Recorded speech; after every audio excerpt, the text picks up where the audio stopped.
Okay, I want to welcome everybody to our February exhibit and comment night. It is February, or not February, it's March. March the 20th, 2025.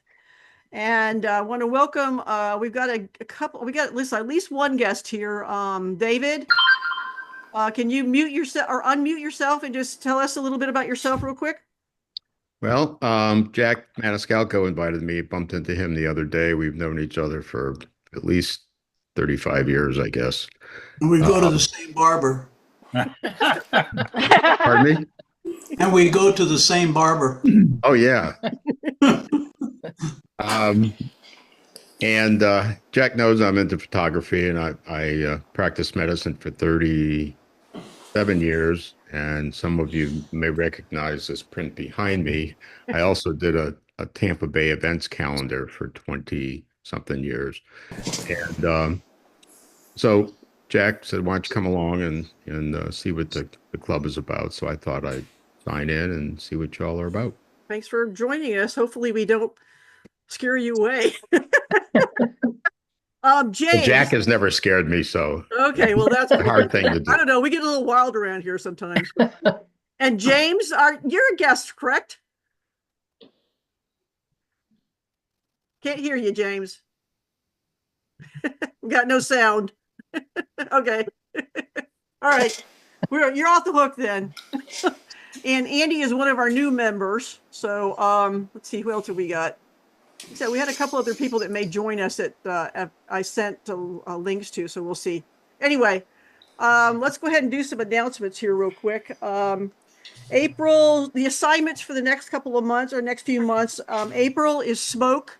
So please go and read the description that Jim put on the website, and you be creative. There's no recipe for this assignment. It's just, be creative, come up with something. We're interested in seeing what you can come up with, and don't burn anything down, okay, please. Or inhale too much smoke so you end up in the hospital. May is leading lines, so that obviously is lines of some sort leading to your main subject.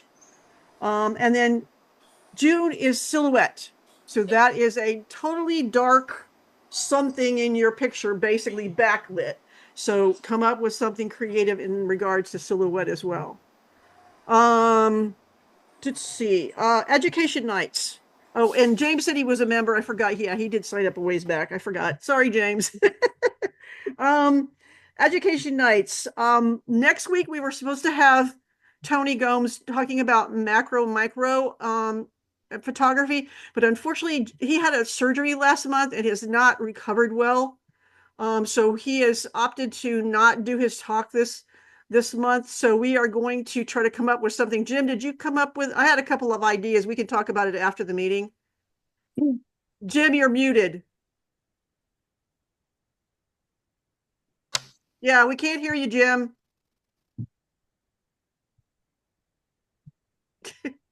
Yeah, now you probably can. Yeah, we can. Yep. Okay. Yes, I am open to suggestions. I would love to hear suggestions. I was thinking about maybe doing something like Genesis. You know how we did Genesis? Sure, absolutely. Those are And that was Robert's baby. I don't. If Robert's interested in doing doing another Genesis style thing. Would you guys be interested in that? Those that are familiar, what Genesis was when we met in person. This was many years ago. Once a month, we would get together, bring raw images, strictly raw images, and then we would basically, by committee, decide what to do with them. And we would take, usually brought two, and we would decide which one, the group would decide which one to work on, and then we would take it from soup to nuts. And show you what can be done with Photoshop and Lightroom. Robert, what do you think? Are you willing to pitch in on that one?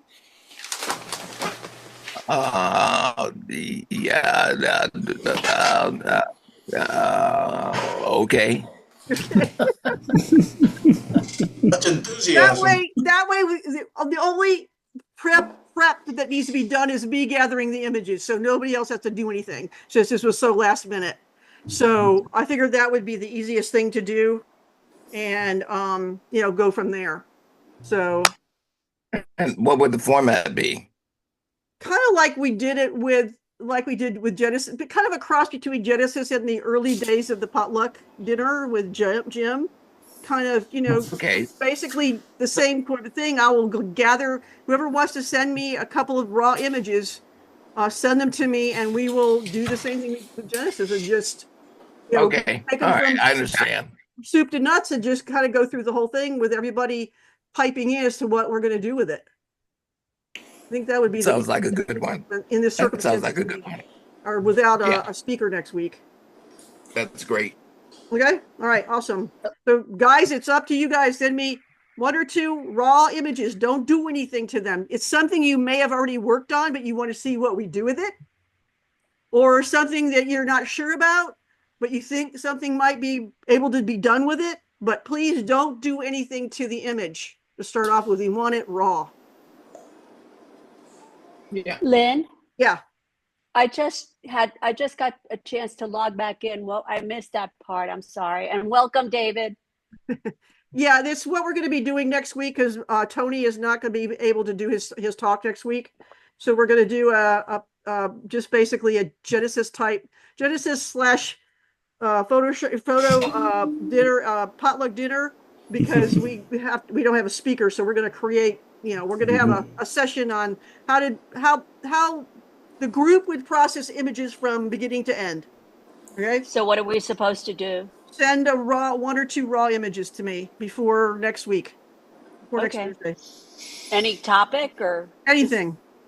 okay? Anything Cool. you want. All right. Thank you. Sorry. In April, we're going to have Tony Baldessaro, who's going to be talking about post-processing bird photography, but it's going to apply to a lot of things. So we could, it's basically a post-processing thing, and he is a really good teacher as well. And in May, we're going to be talking about still lifes with Caroline Jensen, and we have an assignment for still lifes later in the year. So this is a good one to be listening to. So any questions on the education nights? We do have all the months filled right now. So I have 4 more speakers coming in, and Robert is doing 1 month, and then we have our takeover, our member takeover in October. So, or actually, I think it's in September. We had to switch things around to accommodate a speaker. So, yeah. So we got everything set up for the rest of the year. In terms of outings, obviously, photo camp starts tomorrow night. Those that signed up, we're looking forward to seeing you. Looks like we're going to have a beautiful weekend for this. Hopefully no rain, which is good. It's not going to rain at this point. So, and it's going to be relatively cool. So awesome camping weather, and I'm camping for the first time, so I'm glad.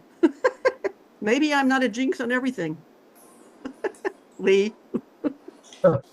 Are you set for camping gear, Lynn? Do you need anything? No, Lee is bringing everything, so I'm good to go. Are you gonna spend the night? As in a camper? Yeah. No, he's bringing me a tent. Bring her a tent. I'm sleeping in the tent. If I get She's not skeeved, that I'm going lucky. to be in the bed with him and Lourdes. We're actually in my truck. Anyway, so yeah, so photo camp is tomorrow. We're working on some other, and we're talking about doing a thing in April, but I think we may have to change the date around because Jim actually, I think that was May. Yeah, April, we're supposed to be. I'm sorry, I couldn't see for half the afternoon, so I couldn't do my notes very well. But I think, what was the date on? Hold on a second. Where are my notes? Had them here a minute ago. We were going to do a Tampa trolley hop. It's April 3rd. Wow. April the 3rd. 3rd. April the 3rd, that's right. April the 3rd, we're going to do a trolley hop. And basically what it involves is we're going to be meeting at a trolley stop at Ybor City because there's plenty of parking real close to this particular stop. I think it's stop number 4, right, Jim? Was it 4? Stop number 4. Yeah. And I'll send out a lot of, I'll email you the information about this, with maps and all that kind of stuff. Then we're going to get on the trolley and ride around, and we'll get off at some of the stops, like at Water Street and in Tampa and the roundabout and all that round building, and, take different, it's, just an evening of just shooting around Tampa, and using the trolley as our transportation. So I will be sending out the information on that. That is April the 3rd, which is a Thursday night. Because, we don't want to be in Ybor on the weekend. So that's a Thursday night. What was the date, Lynn? April the 3rd. I'm not here. So, and then we're talking about something in May, but the date's kind of a problem with what Jim's workshop is doing. So we're probably have to either cancel that or figure out something else later in May. So. I think half the club's going to be on that. Yeah, trip that now. was the other issue. I'm like, it's pointless to have that outing if nobody's going to be here.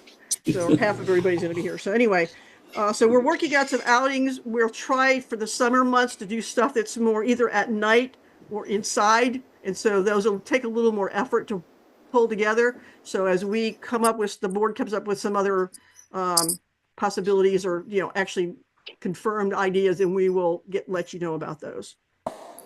Let's see, what else do we got?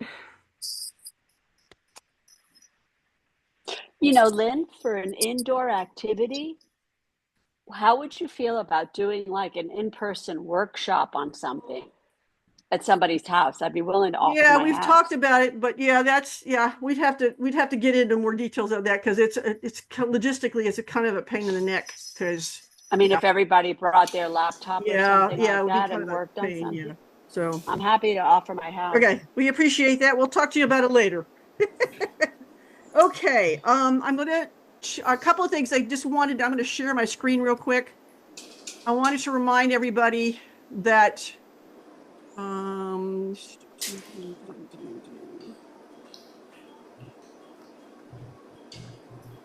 you see the website? Yep. Okay. Up here in this orange button, this is on the second page. You come in on the first page, you click the little menu button, and there's this here at the top, it says click here to donate for education and presentations. This helps us pay for the speakers that we have, because we do have to pay them. And so if you are so inclined, please contribute whatever you can here. It goes to PayPal. It looks a little like the membership. The thing. reservations are 7:30. We so- should leave here at 7:10. So, so just a reminder that that's there, and it's there all the time. So, if it's not appropriate this month, maybe 2 months from now, whenever you can help us out, that would be wonderful. ¿Qué quieres cenar? Muting everybody here. Okay.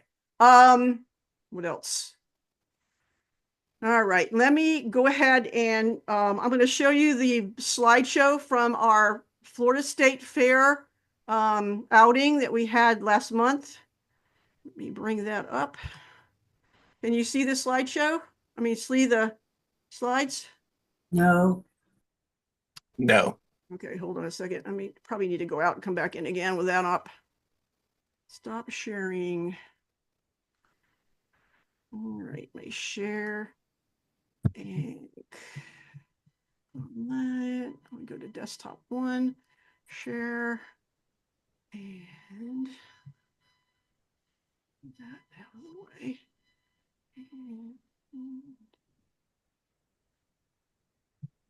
Oh, no, it won't come up. Hold on a second. Let me get rid of this. Get rid of that. And let me do something else here. Too many screens.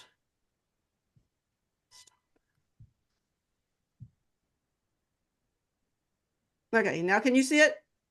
Yes. All right. Let's see. It says Florida State Fair. There we go.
All right, I'm going to stop sharing because our next slideshow is going to be from Jack. But Jack, I need to make you a host real quick. Hold on a second.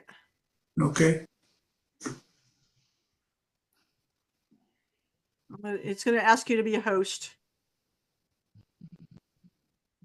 Say yes. So where do I say yes at? A thing should have popped up saying, you want to be a host? Participants, host tool. Popped up. Host tool. All right, hold on a second. Enable waiting room. Share screen. Okay, Everything. it's given you permission, so you should be able to go ahead and share. Okay. So can you see my screen? No, not yet. You need to click on this. You need to click on the share button down at the bottom. It should be green. Oh, there it is. Share. Yeah. Yeah, and then over to the right on the first screen, there will be some things you click, and it says Share sound and maximize the first two. Okay. And then click over onto your desktop in the pictures of the desktops. Yeah. And that should bring it up. And then you click that and then hit share at the bottom again. Do you see it? Yeah, and then hit share again down at the bottom. Share at the bottom. That black box that came up that had all the desktop pictures in it. Okay. You're sharing. Yay, you did it. Wow, thanks for the help. Okay, here we go. Okay, go.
Man, I want one of those.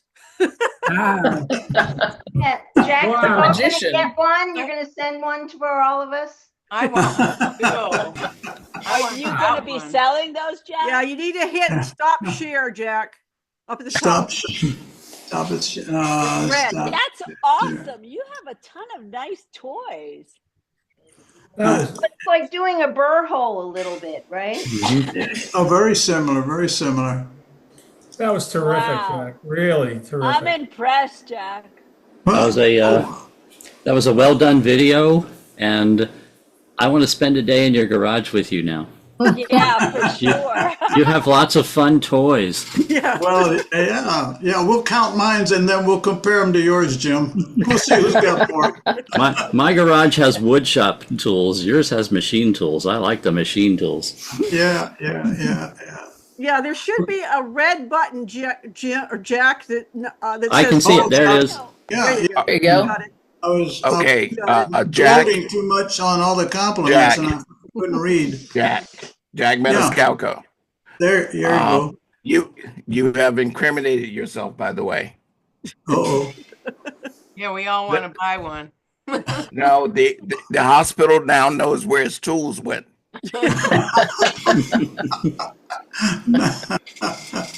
I assume that You're a thief. the pen was made out of acrylic. Is that what that is? Yeah, that was the blanks. You can buy acrylic ones or ones with wood, made out of wood. Yeah, I like the glitter on the metal. Oh yeah, jewels. Well, those are Swarovski crystals. Crystals? Oh wow. Yeah. Fancy. Yeah, you should never make a video of things that you've stolen.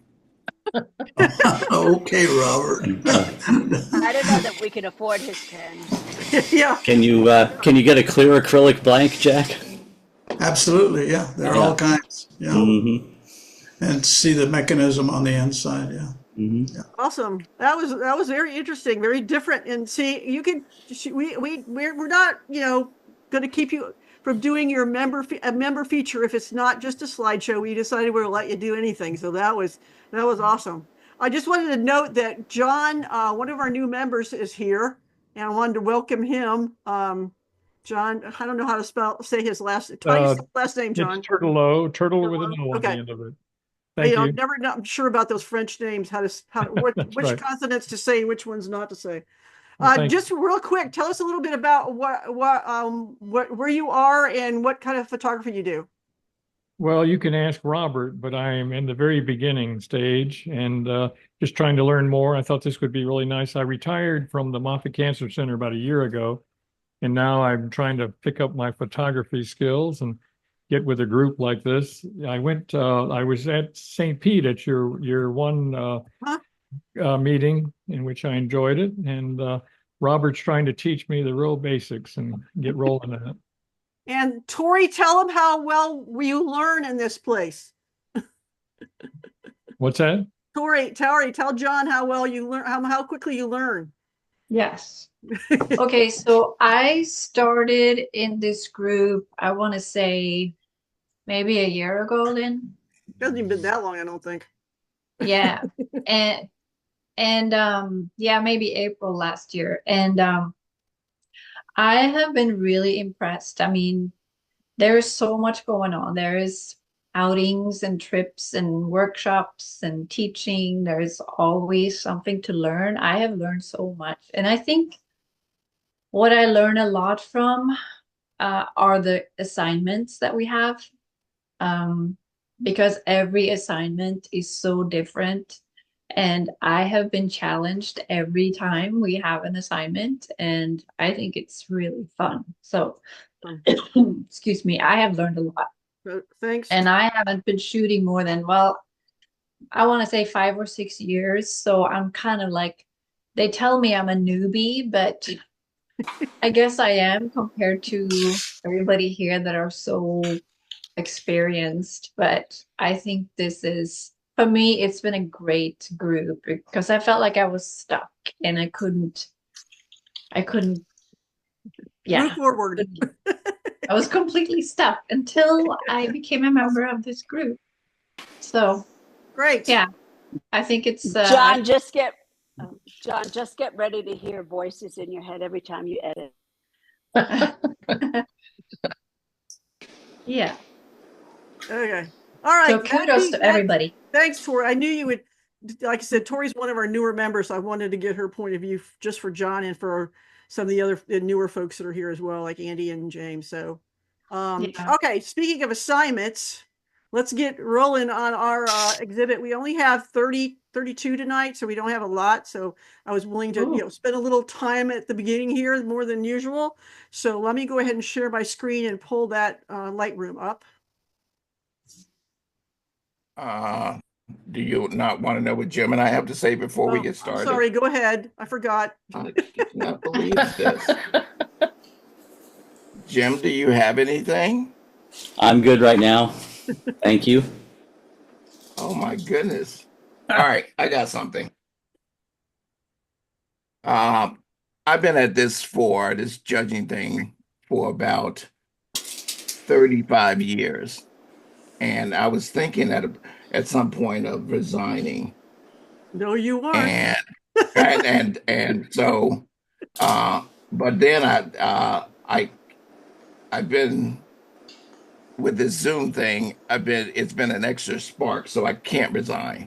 Now I'm bringing this up because I want you guys to know, every last one of you, and most of you already know, is that I'm simply an opinion. I know I state this every now and then, but I'm an opinion, and I'm an opinion based on those 30-something years of experience. And by the way, anytime somebody starts touting about how long they've been doing something, be suspect. Doesn't mean that I've been doing it well. But the point I'm making, I'm putting forth, is that my opinion is just that, and your opinion counts as well. And I would like it if more of you would put in your opinion about what you think, instead of just taking my opinion as gospel. So I will do this judging for the next 103 years. I ain't going anywhere, but I'm going to need the rest of you to come along with me if this club is expected to succeed as an educational environment. There, I'm done. All right. I could only do it for 101 years. Yeah, 101 years. Yeah. All right. That being said, just so for the new folks' sake, we do have Jim and Robert judge every month, but we also have a third judge, and that is a random member of the membership. So this month's third judge was Karen Robinson. So you can send her any cash you would like to send her. But anyway, I'll give you her email address if you want to send hate mail.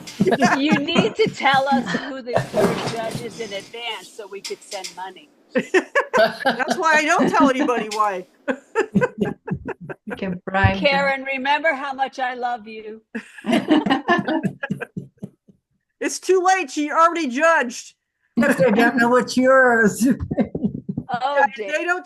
The third judge does not see any names, so they don't know who the pictures are from. So anyway, I'm sorry, Lynn. One question for Robert. What do you mean when you're asking for our opinion? Are you talking about when you are judging the pictures, or opinion about the club, or what are you talking about? I'm mentioning, oftentimes I will say something and people will in their own brains disagree, but then they'll attribute the fact that says, well, he's the professional, he's a judge, he should know. It doesn't mean that your opinion is excluded. Mm-hmm. Got you. Okay. And before we can disagree with you, is what you're saying. Of course, always. But always. Let me ask a question here before we get started from our two pros. What was your overall impression of minimalism this year? This third time we've tried this. We're getting better. Yeah, I thought so too. There were several that really nailed it this time. Yeah, the percentages are way up.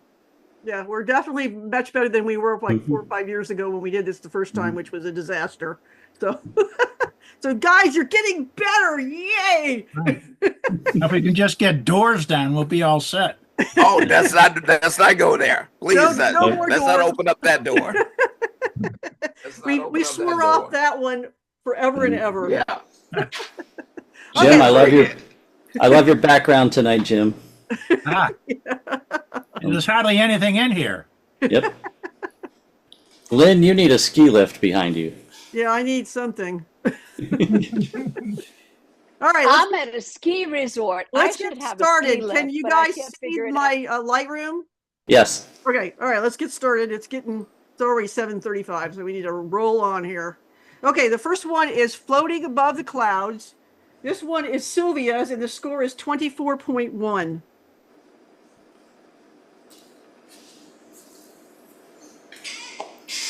And I'm not going to say much tonight because my eyes are a blur from being dilated this afternoon. So don't expect me to say much of anything about anything. If I can ask, what is the 24.1 out of what? Okay, the score is, we have the three judges, and they give the score between 6 and 9 points, and it's with a decimal point, and it's basically, we don't compete against each other. This is a score for your personal. It's just to see where you fall. And at the end of the year, we actually give annual awards based on the scores less the 6 worst scores. So it's formula. And in the assigned category, assigned images get 1 bonus point for being an assigned image in that total. So yeah, the scores are going to be a little higher always on the assigned than they are on the generals. Anyway, go ahead, guys. Yeah, this meets the requirements. Sylvia, was this this was at a balloon festival? Yes, that balloon festival you and I were at. Oh, okay. I don't get out much anymore, so I had to dig into the archives a little bit. The balloon festival that the balloons didn't go up. This was one of the balloons to test the atmosphere and the weather, and there was a lot of smoke, I guess, from some. Remember that there was some. No, it was foggy. It was foggy in Albuquerque. Yeah. That was the fog that caused them to stop the event. Right. So we got a lot of balloon photos on balloons on the ground, but not many in the air. So. Yep. Okay. Here's what's going on here, Sylvia. Yes. Toyota make a lot of cars. First of all, Toyota is a very good brand. You agree? Toyota. Or Kia. Yeah, Kia, whichever one you had. It's a very good brand. Now, first of all, the brand is good, which means you met the minimalist requirement, but you're not at the top of the game of it. And why? And why? Now, it's not so much as, all right. The reason why is because it's simplified, and it is very good. But as far as impact is concerned, we're not at the Lexus level. So I would agree with that. I think I felt looking at it that it would have been more impactful had I been a further distance away and got more of a wider view and more landscape, simple landscape. But I do see your point. Well, no, we wouldn't have wanted landscape in this. Not a lot, but just to be from a further distance, I think. Yeah. It was smaller. I think, and I think maybe to expand a little more, maybe on what Robert's saying, and that's why I was simple and said, yeah, okay, it meets the requirements. But in minimalism, it's not only a case of just meeting the visual requirements, but there's a little bit more of an emotional thing that goes on with what you feel when you see it. And in this case, it is a minimalism. It meets the technical requirements of minimalism, but when we look at it, we say there's a balloon in the sky, and we don't get that minimalism emotion that minimalism is kind of intended to create when you see something and see, oh, this is something minuscule in the overall scheme of things, et cetera, et cetera. We look at this and say, oh, it's a hot air balloon. On one of and the our composition meets minimalist requirements. on one of our previous minimalism things, the term tension was used quite a bit. Absolutely. Is that appropriate in this case? I mean, is that what you're maybe looking for? Jim, for me, I felt that the emotion wasn't there because I felt like I'd seen the picture before. It's very well done. But I felt like I've seen a balloon in the sky before. Yeah. As you don't get that, that sense of isolation that a minimalist image is normally intended to try and produce. Whereas this case, compositionally it's minimalist, but aesthetically not so much. And it's because we've all seen pictures of hot air balloons a lot. Okay. Moving on to the next one. Next one is Sunrise in Norris Basin. This one is Kathy Thompson's, and the score is 24.3.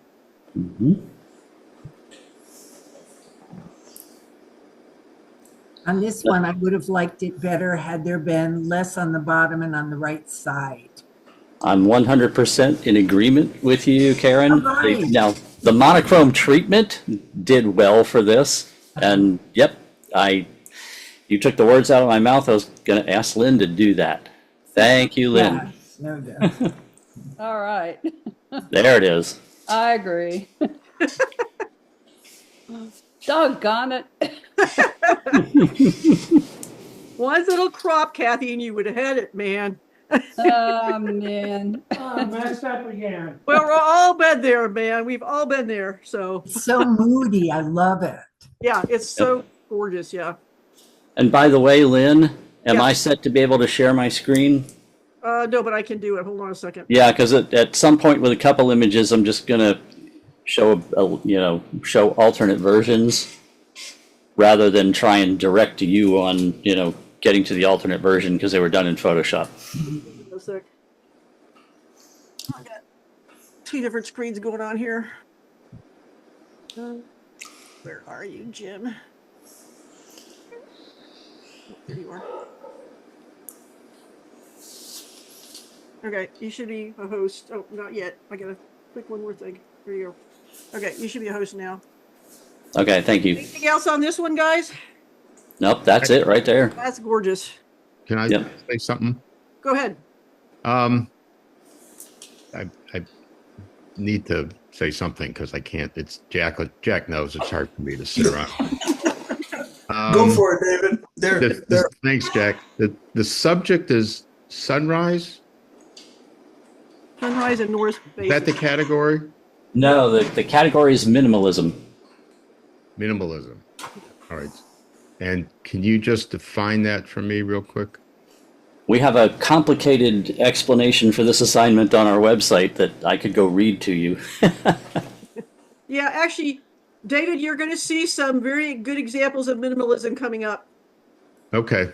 I'll wait. Yep. Sorry about that. No problem. No problem. Yeah, it's easier to see it than to explain it. Let's put it that I way. kind of get the idea. Yeah. You want to shoot a nice subject, but there's not a whole lot there. Right. Okay. You'll see some coming up that are very obviously with the minimalism. All right. Next one is Namibian Dune Monochromatic Study. This is Diana Rouse, and the score is 24.2. I want to go there so bad. Oh, we all. This composition with that tree framed in that pyramid-shaped dune and the tonal values going on in that dune are great. I am so confused by the three-sided border. And that's what was my killer What's a question. three-sided border? You got white on all three sides except the fourth side. Why? Huh? Oops. See this Look right at the here? top What do bottom. you mean? There's a I white don't strip. understand.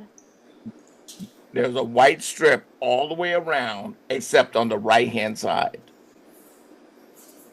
I don't understand. I'm sorry. I'm missing you guys. You see this border down here at the bottom? No. You don't see a border. Am I looking top or bottom? I don't see Both. Look at the bottom of the image. There's a white Uh-huh. line at the bottom. There's a white line on the right or left-hand side, and you can't see it at the top. It is also right there, but there is no Yeah, you border can. on the right-hand side.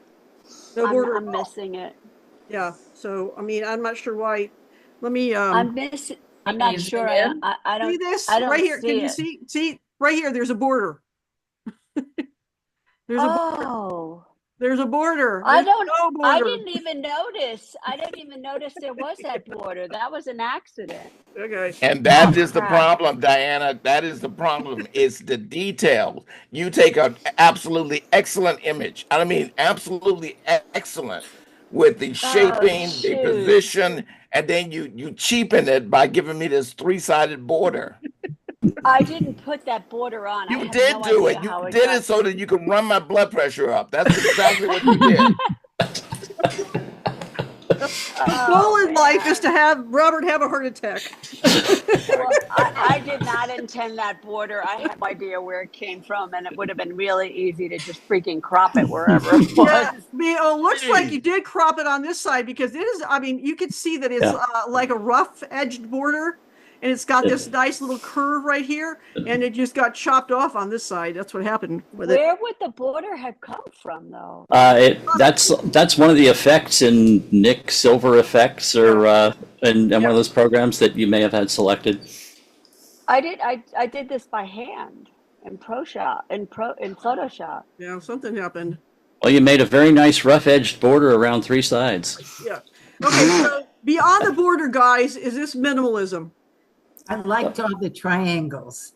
Yeah. Oh, absolutely. I like how the dune like dwarfs the tree. That makes it feel like minimalism to me. Absolutely. Yeah. Is that Jim McWilliams? You can see the tension between the two. Yes, I can. Do you think it Foiled would have by been the good border. to like use a blur on the ground here to make it less detailed? No, it doesn't hamper me. Now, when you view this image at proper viewing distance for what it is, no, I think it's fine, and I really appreciate that dune with the heavy black shadow on the left and the midtones on the right and the highlights in the middle. The three-dimensionality of that is fantastic. Very much so. Gosh. Can we just get rid of the borders? No, we could just get rid. We could really unique too. we could get rid of you giving me all this tension. I'm sorry. I would never have put the borders in if I had seen them. All right, guys, we're moving on. Kill me. But Lynn, thank you for showing me the borders because I had no idea what you guys were talking about. The next one is Emperor, Emperor. This one is Deborah Alberts, and the score is 24.4. Is Deborah here? Yes. I am. Okay. You wanted more ice, right? What? I'm sorry. I wanted more ice. Is that what you're saying? Yeah. Is that what you see? I want you to take away some ice. Well, it's minimalism. Yeah. Right. I know. All right, I'm going to direct Lynn, if you don't mind. Turn your crop tool, Lynn. Pull up from the bottom. Make the water disappear. There. Okay. Thank you. Pull in from the right side Thank you. pull in from the right side and make the dark blue piece. Yes, thank you. Done. That's minimalism. There's your triangle right there. Dude, right here. And all of the white space points right back toward the penguin. Okay, I got it. Got it? There it is, right there. Yeah. That was interesting because I thought my original thought was that the penguin just needed to be smaller, but this works. Not when there's that much white. Yeah.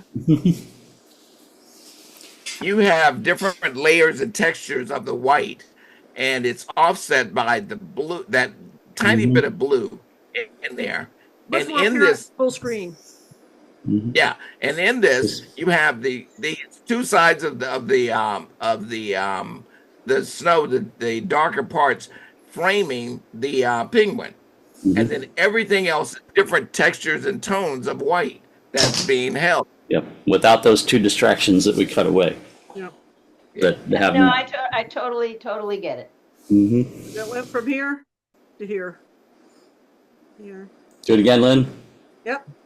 Yeah. Next one.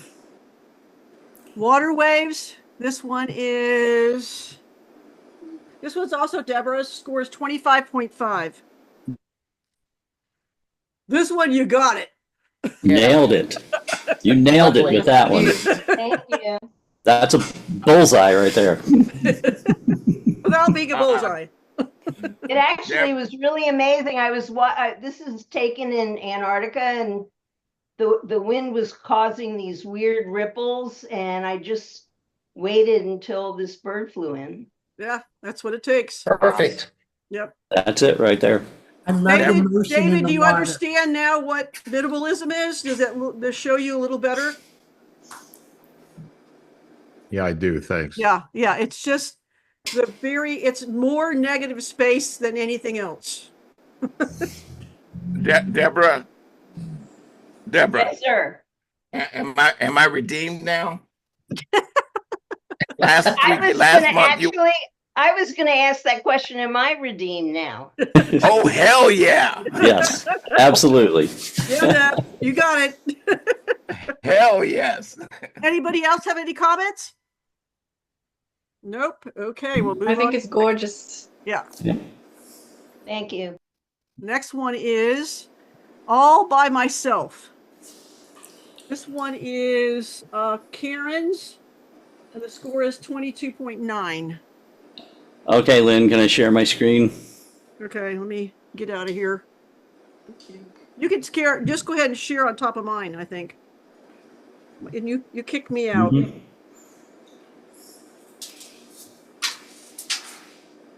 Maybe I need to get out. Okay, and Wait a minute, it's not working. Hold on, let me no, hang on. Okay, I stopped can you sharing. see that?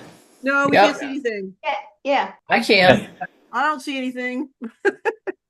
Doesn't Oh, there maybe look like because you're still sharing your screen. No, I turned it off. Oh, Stop sharing. Don't we I need see to move it. the horizon I one see way? it on mine. I see it too. Can you go out and come back in, Jim? sure. Because maybe that's why. I don't see it. Okay. All I have to do is find the stop sharing button now that is hidden from me somewhere. It does that. See, Jack, you're not the only one. Loses the red button. I feel better now. I have a big green border around my entire screen, and I can't. Oh, I found it. Yeah, this is this is the issue with three screens full of windows. It hit it on another screen. Okay. All right, I'm gonna try it again. Three I'm afraid if I screens don't- full there of it is. windows. Yeah, I'm afraid if I don't see it, it won't get it recorded. So, Can you see it now? yes. Yes. Okay. All right. And before, after. Yeah. You see the issue with that one? Yeah. on the right, Space. Close to the edge. That Horizon person's is bad. touching the edge versus that. Did you just use expand, generative expand? I just added 20% to the canvas and did content aware fill. Yeah, you could also do that with generative fill as well. Yeah, I mean generative. Yeah, it was generative fill. Yeah. But I just added 20% to the right side of the canvas and did generative fill, and there. Yeah, because it's. Now Robert was talking about tension. That's tension, not in a good way, right there. And by the way, you got a big dust spot down here. Oh, yeah. I see it now. Oopsie. How about the horizon in the center? Is that? Oh, and the horizon is fixed in this one. The horizon was 0.36 degrees off in the original. 0.36. 0.36 degrees off in the original. That's how much I fixed it in the other one. What does that mean? It wasn't straight? Yes, it Correct. was free. Okay. But I mean, it's in the center of the picture. Is that? Oh, in this case, for the minimalism, with the blue on blue, I don't have a problem with that actually at all. That symmetry actually, I think, plays well in this one. All right. But that's my opinion. David, if I may please offer up something about thoughts and rules and balance. Right? We've been taught about things being in the center as something that is bad. But if you have balance in here, which means the top and the bottom are fairly close to being balanced, and your tension comes from the lower thirds or the upper thirds anyway, then you push that balance. You push that rule of not putting any things in the center to a tension. In this case, by expanding that canvas out, therein lies the tension, because what we see is we see a rule, and then we see a breaking of the rule in the lower right. And so therein lies the tension that minimalism requires. Karen, you had the right idea. You just needed to add a little bit onto the edge of this, and that would have been. I definitely see that. Yeah. And see, So- I straightened it here in Lightroom, and it was just, you can see how little it was off, just a tad. Symmetry is not always bad. Yeah, and that's not always a bad thing with the horizon Really line. you're gonna do like this. Yeah. And movie The Dutch tilt. The Dutch tilt. So back to David, your thoughts? He understands it now. He said he did. Okay. Yep. Yeah, it is this the original picture, and then you added the? Yeah, this is the original. That's the original. Yeah. And he added some. No, I get the symmetry thing, and if the top and bottom are, one's not cluttered or much different, yeah, I get that now. Yeah, normally if you had clouds and stuff like that, it obviously wouldn't be a minimalist. So you'd want less water and more clouds, but because you'd probably, if there were clouds in that sky, you'd want to push that horizon right up near to the top. Yeah. Yep. So yeah, being minimalism, you don't want a lot of other stuff in the image to make But this was that being a clear sky, it worked. Clear-ish. Yeah. No. All right, moving on to the next one. This is Wallflower. This one is this one's Sylvia's, and the score is 23.1.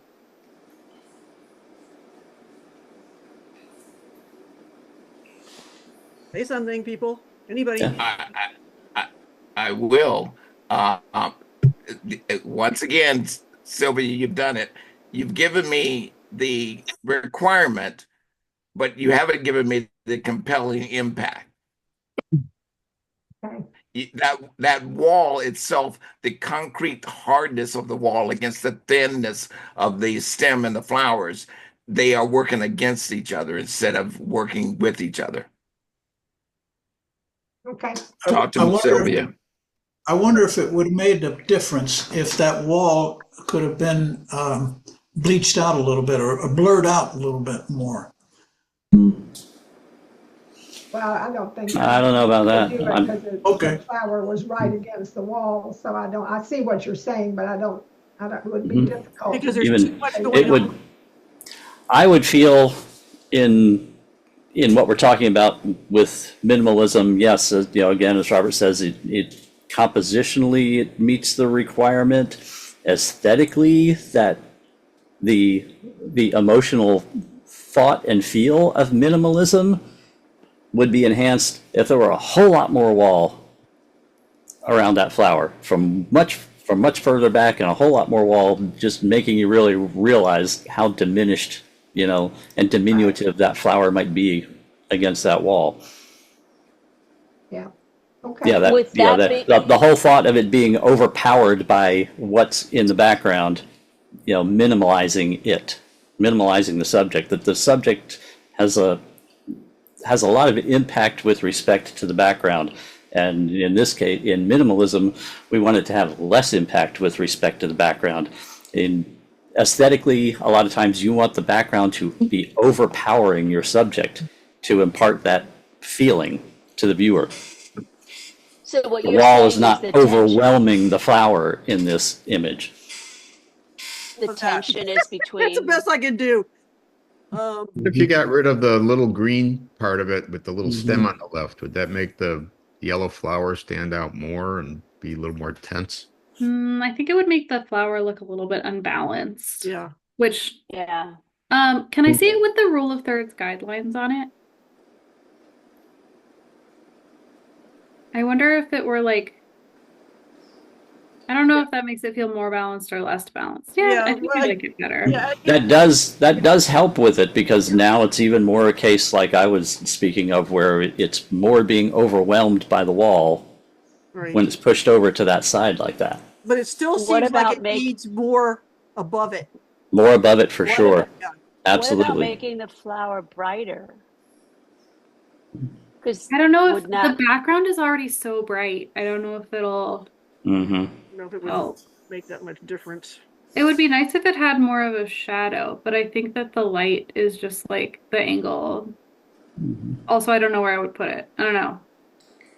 That's making it a little brighter. That doesn't help much. Yeah, just it needs more above it to make it feel a little less big. Mm-hmm. It's kind of, yeah, again, it's like the balloon. The balloon was too big in the picture. Yeah, the balloon was not being overwhelmed by its surroundings and giving you the minimalist emotional feel. So we started off here and we ended up here-ish.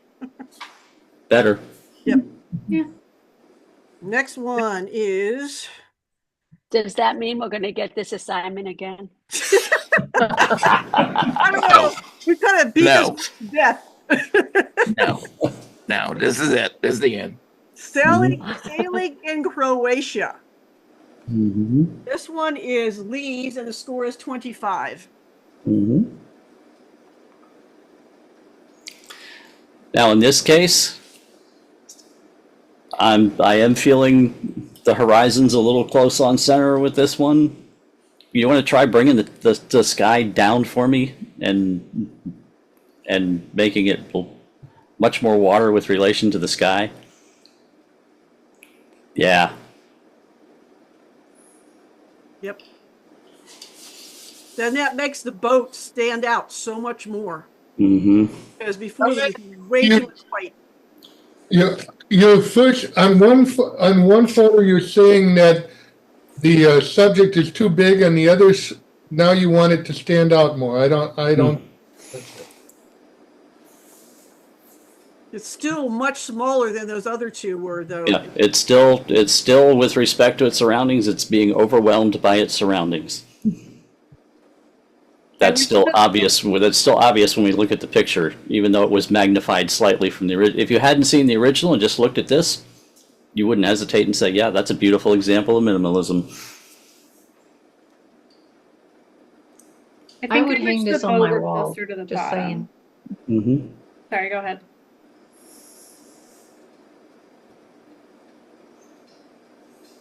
Robert, anything? I'd take a little bit more off the left side. More off this left side? That little tiny dark piece coming in. Yeah, there you go. Thank you. And There you go. Karen?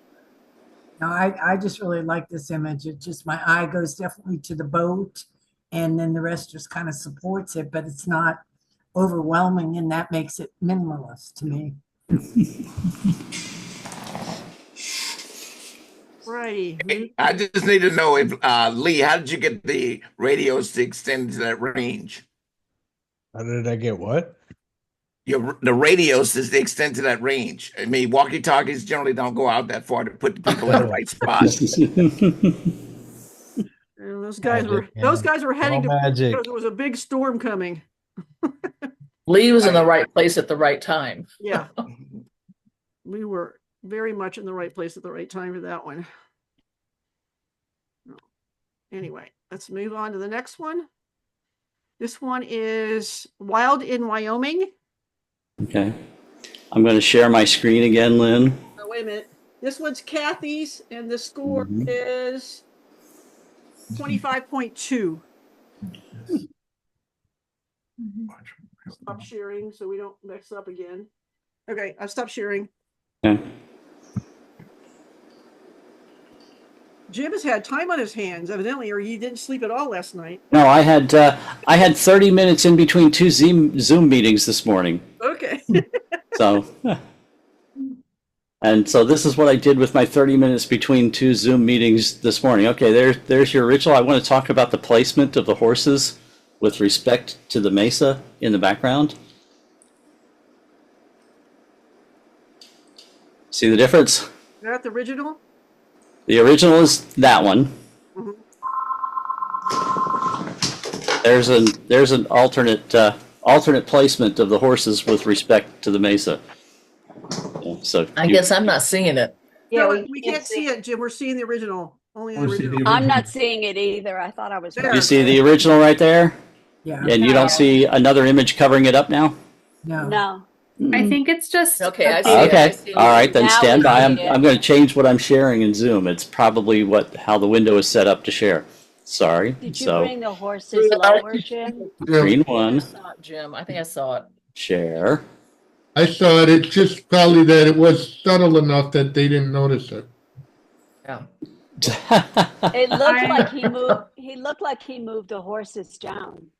I was seeing like a lag in what Zoom was sharing. So Okay, right there's now the I'm original. There's the original. Okay, look at where the horses are with respect to the mesa in the background. You see Right. the edge of the mesa kind of falls between these horses? And Right. I just want you to consider this, where they're framed within the line of the mesa as opposed to visually breaking that line of the mesa there. How did you Yeah. do that? A 15-year-old tool in Photoshop. Content-aware move. We don't see that often, but it does work pretty well. Yep. Yeah, people with all the generative stuff and everything, people tend to forget about those tools, but they not only work well, they keep making them better, even though they don't talk about it. But content-aware move actually works really well now. It's it's 15 years since it's been introduced in 2010, and it does work very well now. Hey, Jim, what kind of a selection did you make to A lasso. And so did you just go around? You just lasso it, and you activate the content-aware move tool, and you drag them where you want them to be, and So, Jim, did you include the dust when you yeah, did I that? included the dust. Yeah, can you see my mouse? Yep. Okay, I lassoed Yeah, the whole area. all this. You see how big that is? I lassoed all that and used the content-aware move tool and dragged them from here to here. Yeah. I mean, yeah, it was literally, literally I tried to 10 I seconds. tried to get the horses to run that way, but Yeah, it was 10 seconds worth of work in Photoshop. But yeah, people forget that tool is there these days. And like I say, it literally took 10 seconds to do. It was lasso, click it, drag it, let go. It was three steps.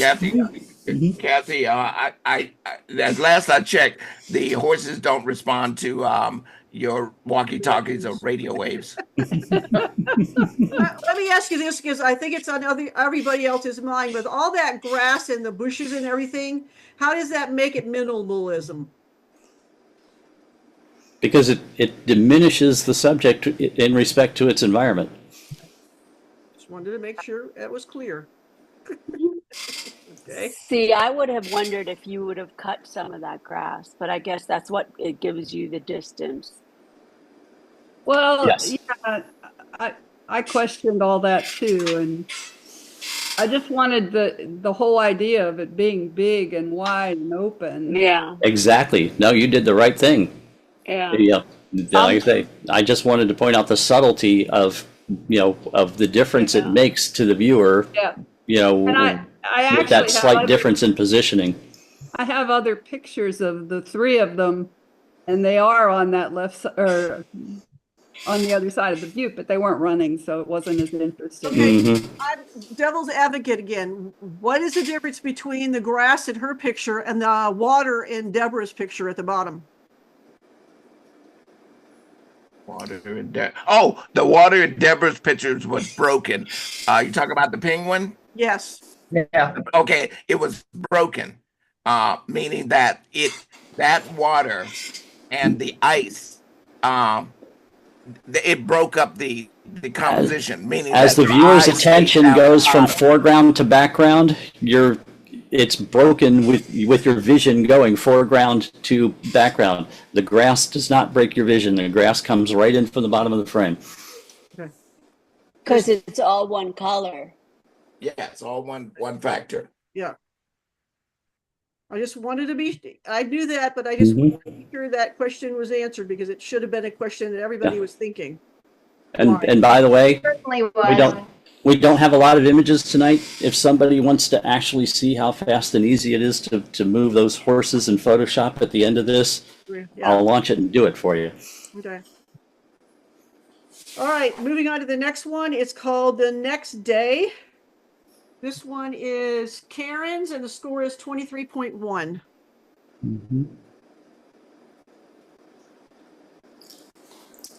Not quite minimalism. It's a great story. Yeah, Karen. Yes. Karen, your tonality in this photograph is actually exquisite. Yep. I mean, it is the grays and then the highlight on the leg, the story, all of that. Where's the minimalism? This is a fantastic image outside of this assignment. It's a street. I went back and kept rereading the description to see if it fit, and then I was telling myself, okay, it's just leading, it's just one subject, and the lines are leading to the one subject, so that's why I included it. So. I believe that had this shot been shot in this environment with a super wide angle lens to include the top and the bottom and the entire room, whereas the person was very, very small in it, you would have nailed it. Okay. Too much subject. I'll trade you borders for your subject.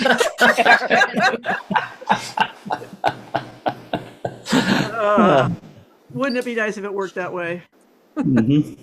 Next one is Aspen Essence. This one is one of mine, and the score is 25.1. This is minimalism via ACM. Yeah. Abstraction. Yes, abstraction. Thank you. I choked. Yeah. One thing, Lynn. Yeah. Left-hand side top. Left top. Yep. I just noticed that now that I've got this thing full screen. Okay. And let me show them what we're talking about. This right here. Yeah, what are you talking about? Yeah. Thank you very much. There we go. Yep. So minimalism There you go. subject, guys. You don't have to stay. I also like I don't know, a picture of Lee over here or something. also, Lynn, I appreciate in the within the vein of minimalism that you didn't saturate that yellow color at the top and give it contrast. Yeah. The fact that everything is in the high key end helps keep it minimalist. If you had saturated that stuff at the top and given it a lot of contrast, it would not work nearly as well in the minimalist category. It still might be a beautiful image, but within what we're talking about from minimalism, I'm glad to see that you did not saturate that and left it high key. Right. David, what type of doctor are you? Yeah, I have some that were darker, and I didn't think that the trunks being darker would make it minimalism. I mean, it's simplified, but not really minimalism. Yep. I was asking a question of David. David, what type of doctor are you? I did general practice. I've been retired for 12 years. And but prior to general practice, you had to be very thorough in your assessment. Is that correct? Had to be thorough in what? In your assessments of your patients. I tried.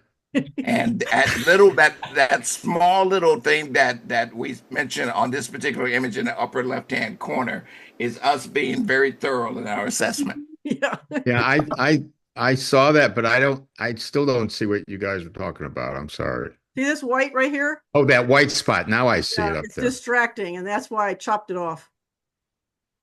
Okay. Yeah. See, Robert, you're going to scare him away. Now be nice. I'm still thinking the horse thing was like Sunday's comics, find 6 things that are different in each of I'm telling you, David, you're going to get to the point where you hear their voices in your in your head when you're editing. I have All right. 5 in my head. Let's move on to the next one, guys. Cycling in the White Continent. This is Lee Wins, and the score is 26.3. This is the essence of minimalism, right here. Now, this is where the walkie-talkies worked. Yeah. She said, HJ, pedal faster. Yeah. and this really does give you that, what I keep talking about tonight, that emotional feel of the subject being overwhelmed in its environment. And this is the perfect example of that.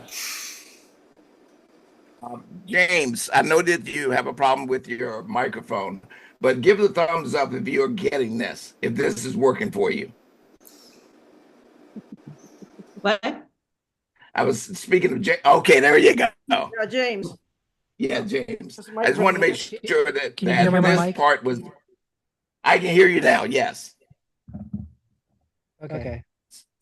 So what was the your question thoughts on again? this? Your thoughts on this image? Thoughts on this image.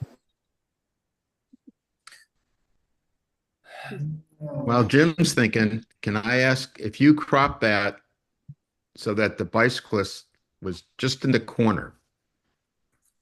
Bring the corner in so you cut off part of the bottom and a third of the right side. Let's see it.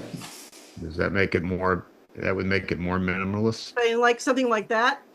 No, even more. Even more? A little too close, I think. Yeah, a little too close. Much.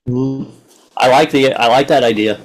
Yeah. It's a little close, but I like the idea of cutting some more of that off and putting him in the corner like that. This is a multi-compositional type of image. Yep. So, yeah. I like this. Yeah. In this, with the aspect ratio that created, that works pretty well for the aspect ratio that the image has now. Anybody else? Yeah. Good job, Glenn. Yeah, for me, I just feel like there's still too much sky. From here. Well, that was some serious reverb there. It sounds like that toy microphone that I had as a kid that had the spring in it. That's what your mic sounds like. Yeah, my mic is messed up right now. I got too much software running. He sounds super like reverb. You believe in love.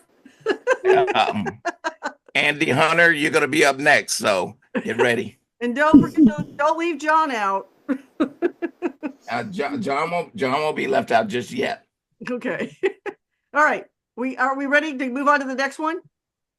Yes. Okay. Next one is Where Should We Go? This one is also Lee Wins, and the score is 26.5. Almost an identical composition. Yeah. And it still works. I got to say that that is a fantastic environment to work as a minimalist. Yeah. I like this. It actually has more of a story because the two penguins are pointing in the opposite directions. Mm-hmm. They were looking the same way. I don't think it would be as impactful as this one is because they're looking. That's cool. I agree. It's as though they're just scanning this entire expanse of nothingness. Yeah. I was going to suggest cropping again, but I don't think I would do that because the penguin is looking to the right, and you want to give him or her some space to see. Yeah, agreed. Robert? I like the way the sunset is in the background, so that kind of highlights the penguins. Yep. Brings them out a little bit more. Yeah, having the brightest spot in the sky right behind the penguins is pretty effective, I think. Mm-hmm. I don't know if it was done in post or not, but it's effective regardless. Well, Lee Win, I went to Busch Gardens the other day, and I didn't see this backdrop that was in there. They don't have emperor. Sorry. They don't have emperor. For $20,000, you can have that shot.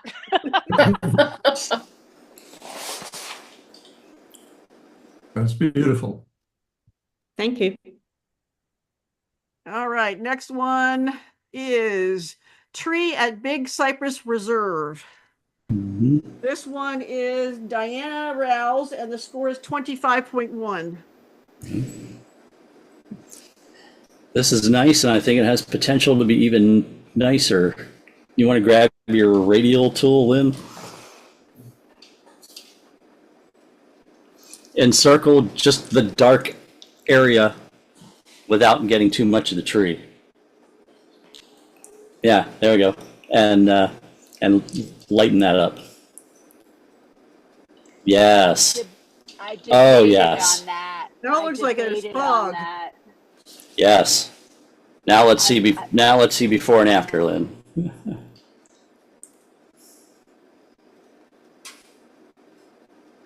Yeah. Yep.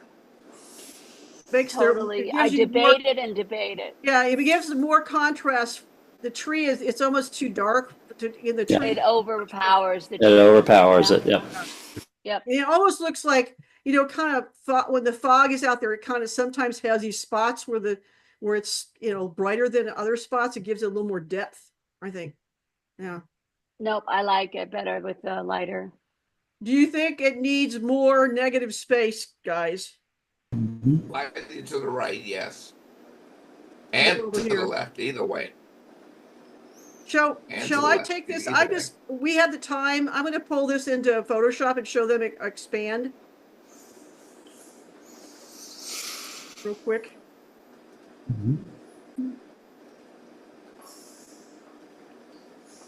We have so many newish people here tonight. Yeah, if you're going to have Photoshop open, Lynn, then at the end, you can move the horses. I can get it. I mean, if you can see the image, Lynn. It's so simple. But that way, at least, if people that don't even know that tool is there, they'll learn that tool is there and what it does. Basically, you have the crop tool, and you just pull it out from the side, which you're cutting into it. Now we're adding to it, and you get this little thing that comes up, says generative expand, and you click on that, and you click on that to generate.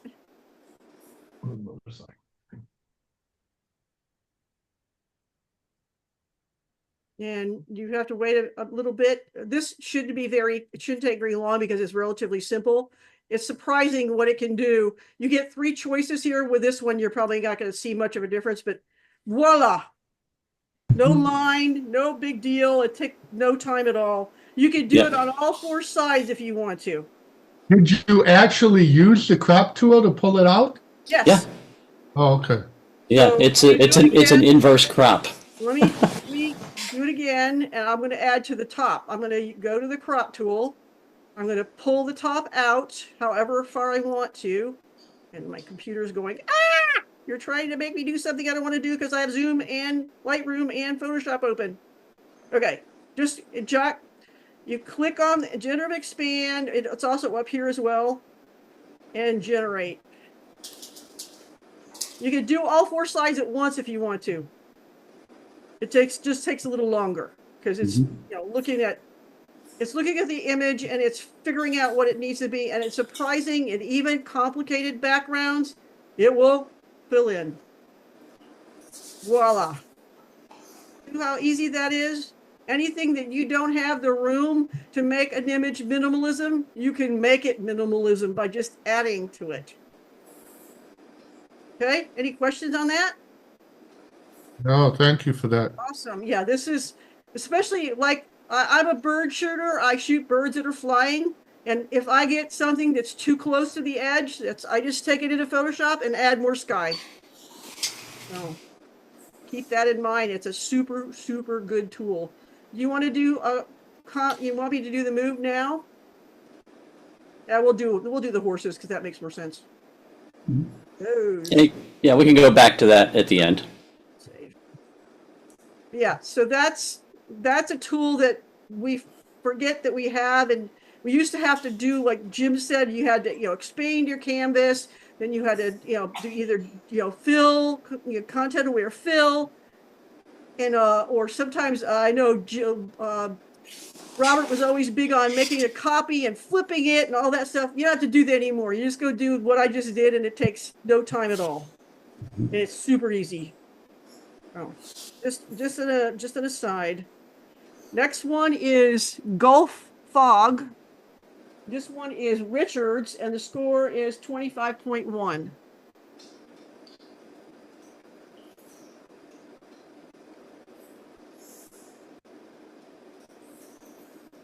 I really like the muted colors. Yes. Yep.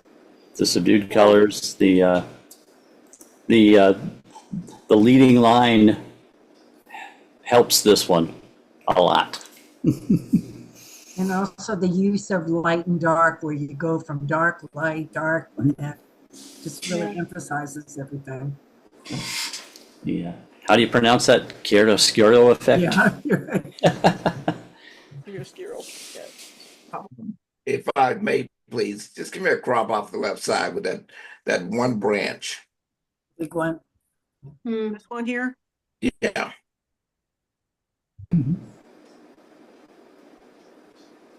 Yeah, give me that. Can I ask, Yep. I'm going to ask this question again, and I'm going to keep asking it. Why is this minimalism when there's all this stuff down here? I feel like the subject very much stands alone. Yep. And a lot of it looks like it, I mean, the fog helps, but it's the Yes. degree of sharpness on the subject helps it stand out against the background. Yep. It is still a distinct subject from an expansive background. Exactly. That's what I was trying for. And I shot that at daybreak, and it was foggy. So darkness and the fog helped. Yep.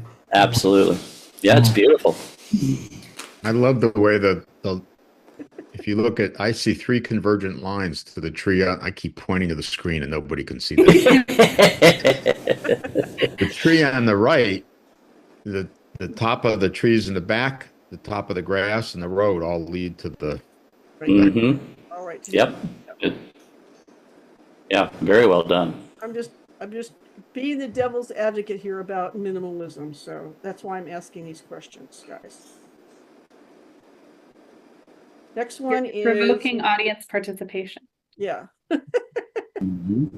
These are the questions you guys should be thinking. If you are thinking them, you need to ask them. If you're not thinking of them, then you should be, because these are valid questions, okay? To make you, this is what minimalism is, probably one of the hardest things for people to understand in the world in terms of photography, because it's art, because it's not all the penguins on the ice, you know.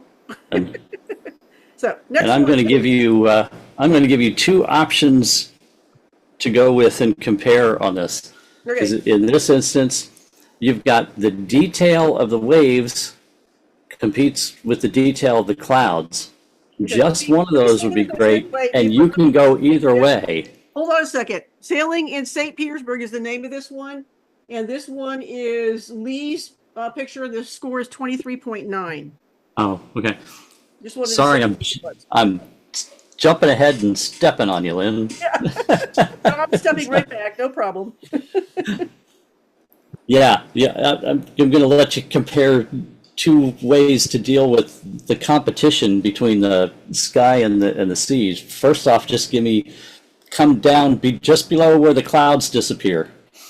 Just take it down and make the clouds disappear, and give me that. Compare that. Now you don't have the detail clouds competing with the detail waves. And now give me the other way. Restore that and bring your bottom up almost to the boat and let that powerful sky overwhelm that little boat. Yeah. I like this one better. I like this. Yeah, I think and then bring it in from the left, at least past that bright white cloud on the left. Yeah, I like that a lot better. The waves just weren't doing it for me, but the clouds. Yes, that now you've got, the boat is overwhelmed by that sky. Yeah. Lee, comment? Yeah, I like that much better. Yeah. Like that. Yep. I was just trying to make the sailboat lost in the scene. Yeah.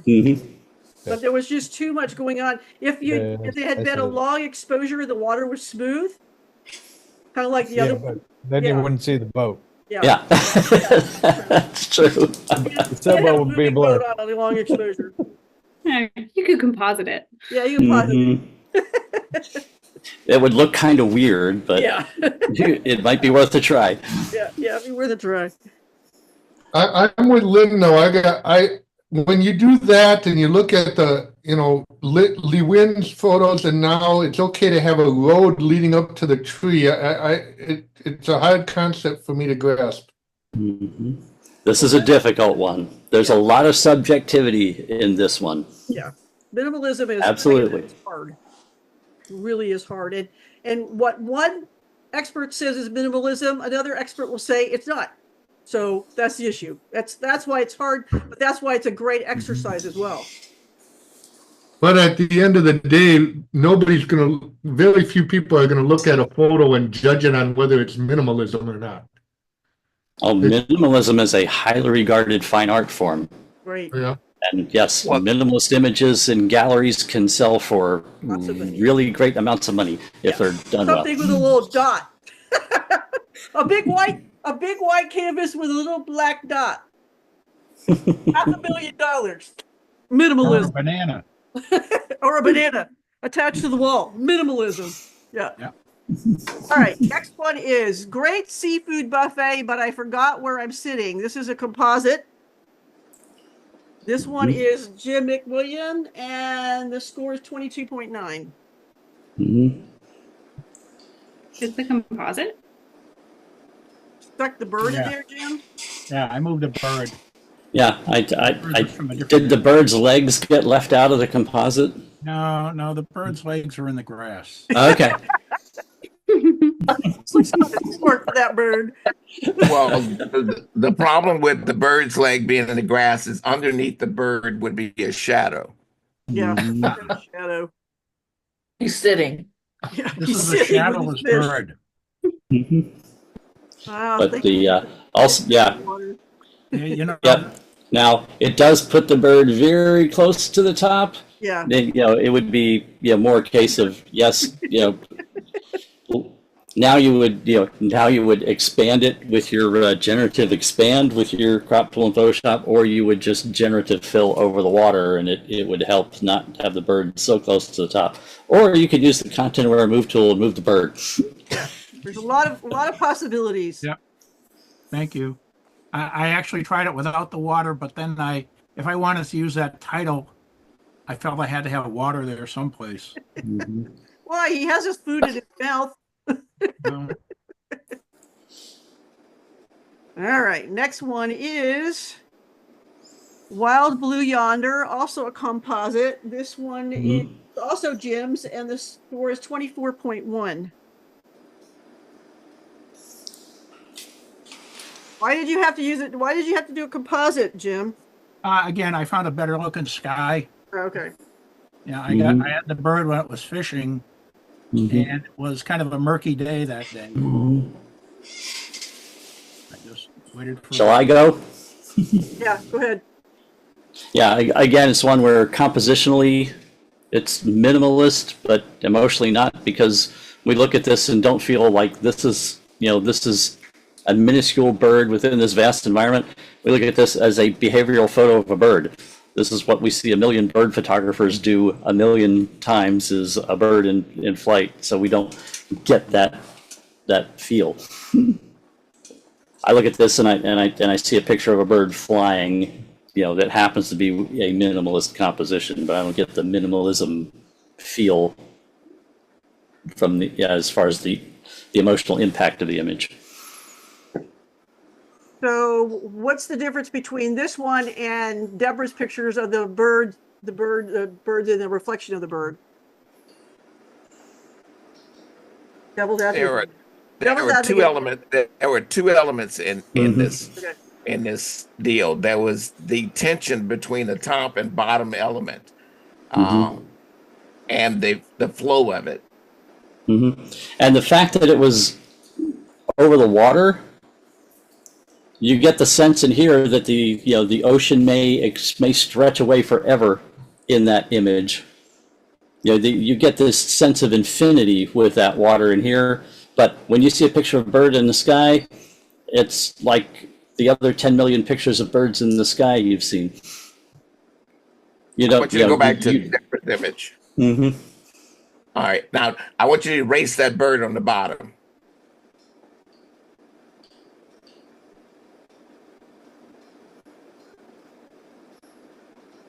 Good example, Robert. You just have you have that's all you have, the bird in the sky. Mm-hmm. It definitely works better with the reflection. That's it. Because now you have something to play against. And the boat the boat went against the sky, and the penguins went against the and also, ice. yeah, when you and go back to that with the reflection out. If you hadn't seen this to begin with and you just looked at that, you wouldn't even necessarily know that's the ocean. That could be just a bird in the sky, just like the other image. Yeah. If you didn't know that was water from the reflection, and the first time you looked at it was that second version without the bird, you could look at that and possibly think at first glance that's a bird in the sky. Yeah. So are you guys seeing the differences here? Mm-hmm. Yes. But that reflection, we know it's in that water, and that water could stretch forever. Jim, All you right. understand what we're talking about? Yep. McWilliam? Thank you. Okay. Thank you. Yep. Okay, after the score on this next one, I want Andy up. Okay. This was called Cactus Flower. And this one is Mark's, and the score is 25. Georgia O'Keeffe would be proud. Andy, you're up. Tell me your thoughts. I like it. I like it a lot. I like the detail. First of all, before you go any further, Andy, Yep. we want to start our critiques off with not that you like or dislike something. Okay, All right. fair enough. All right. Okay.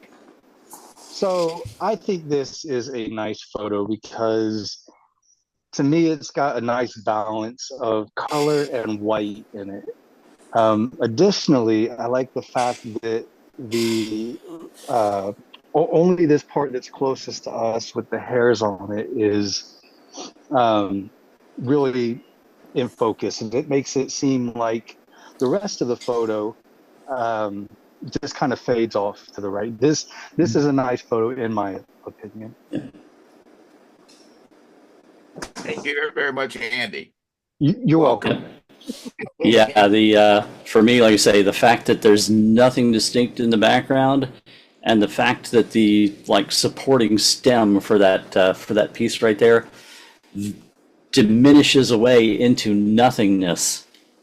That seals the deal for the minimalism right there. The way that just fades and just diminishes into that nothing background like that. Now, it doesn't just harshly jump out of it. It just fades away into it. Now, one thing I might say is I might be interested in seeing, what it would look like with 2 or 3 photos stacked of this to see a little bit more in focus. Mm-hmm. But as it is, I think it's very nice for what we've talked about this evening. Yeah, this was one that I got some tubes for my camera, the extension tubes. Mm-hmm. And I was just experimenting, and last month my Christmas cactus decided to bloom in February. So I was just experimenting with them, and that's what came out. Mm-hmm. Mine, the one thing that I didn't like is that it's sort of the gray sort of behind it. That gray there, and we can fix that. May I ask what millimeter, if it's appropriate, what millimeter of lens, macro lens was this? Was this shot on a macro lens? Is this 1:1 or more? Or? That was it's with the extension tube, and then I've got the 28 to 105 for my camera, and I don't know exactly. I guess it was on the 61 millimeter with the extension tube. Mm-hmm. Knowing Christmas cactus and having photographed my own a lot, I'd say that's at least 1:1. Yeah, Yeah, I was right up on it and stuff, and got really close with it. So I photographed my own as well, and half of mine bloom in February also. And I also have two that bloom in April. They're Easter cactuses. Yeah. May I ask a question? Oh, sorry. Yeah. You see what Someone has a question. Deborah had a question. Does the fact that the end of the stamen isn't totally sharp add to it or subtract from it? So I personally think that if it had a couple more stacks or whatever, and it was a little bit sharper, it might look cooler, so to speak. But I like it a lot. I don't think it detracts from me so much. Yeah. Did you see, Mark? Did you? This is one of those instances where the softness is okay with me with the overall softness of the entire image. Yeah. Yeah. And Mark, did you see what I did here? I used the color range mask in Lightroom and clicked on that gray area and then played with these sliders to try to reduce it as much as I could. And that's just a quickie. I mean, you don't want to go too far, then it gets too bright, but you can eliminate a particular color by using that color range picker in Lightroom. Okay. Okay. I'll have to try that and see. Yep. It works pretty well as long as your other parts aren't too close. I mean, it did lower the little bit on the other stuff as well, but that's okay because it's left the main part of the image still bright and not contrasty. So. Yeah, I really like that. The washed out colors there, the other pinks and stuff, and the little bit of yellow in there. But it gets rid of that kind of greenish gray that's kind of. But the gray just kind of wasn't what I wanted, but so. You get rid of it by just playing with those sliders and use the color range picker. All right. So real quick, would this be considered minimalist, right? Just trying to make sure I'm on the same page. I thought so. I was absolutely verified. A very nice example. Because so much is soft. Okay, then we go to the extreme, and now we have something that's not soft. This is a splash of green, and this one is Lourdes's, and the score is 25.5. It feels like a stock image for a Zoom background, like a corporate Zoom background. This looks so corporate. It's it's so perfectly corporate, and that's not. I'm not saying that in a bad way at all either. No, it looks like you could make money off of it. Yeah, absolutely. Go for it, Lourdes.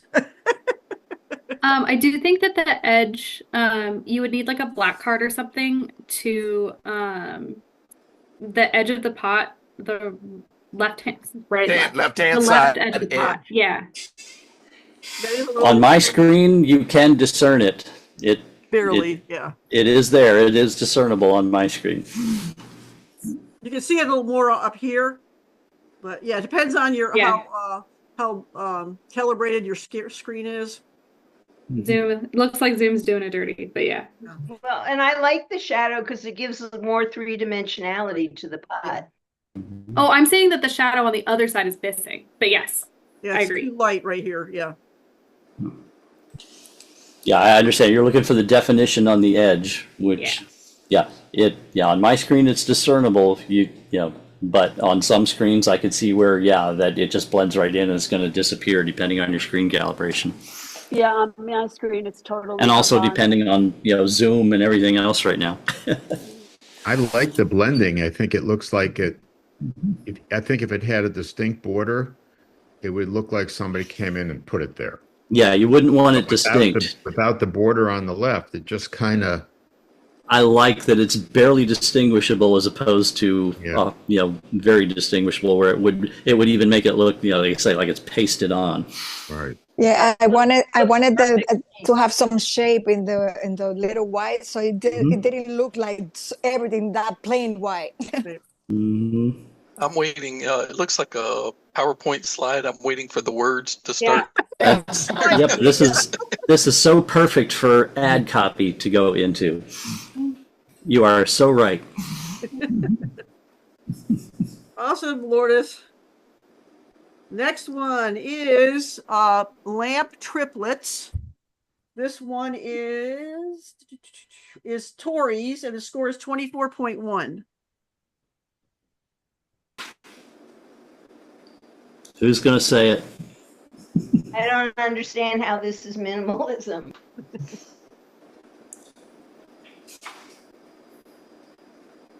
The shadows are cut off. I agree. How is it? Yeah, you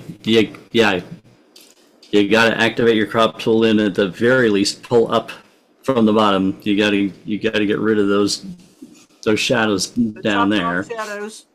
Yeah, chop off at least the that bottom part. Yes.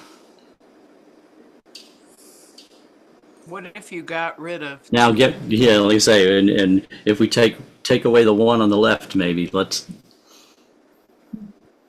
or even take two away. Let's look at options. But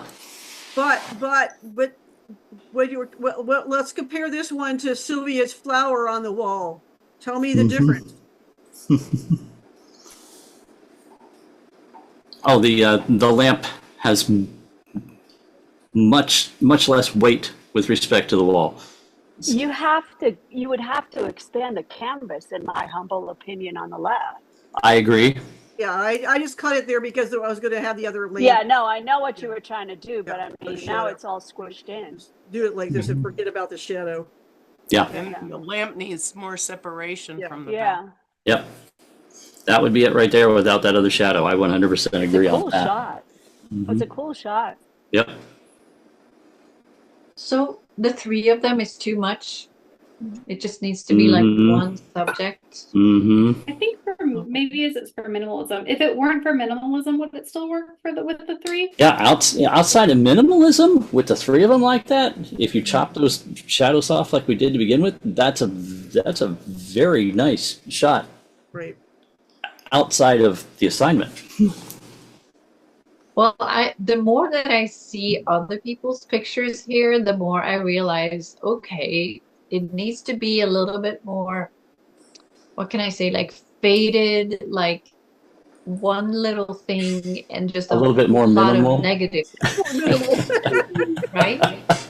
Yeah. What did you say, Jim? A little bit more minimal. Yeah, okay, I get it. Another word to think is simplify. Yeah. Simplify. Good word, Lynn. Right. Because you can, technically this is pretty simplified, but you need to take it a little further and simplify it more. So. But yeah, that shot just pulled up from the bottom with those pieces up is actually a pretty interesting shot right there. Outside of this assignment. Yeah. You're seeing good stuff, Tori. You just need to refine, you just need some refinement. And that's it. And you've got right. Yeah. Oh, that would have scored very well in the general category for sure. Yeah, sure. Oh yeah. Without these. Yeah, no, you have a good eye. It just kind of fell outside the boundaries of this particular assignment. But don't discard that image at all. That's a great image. Right. Okay. This one's called Rooftop Veranda.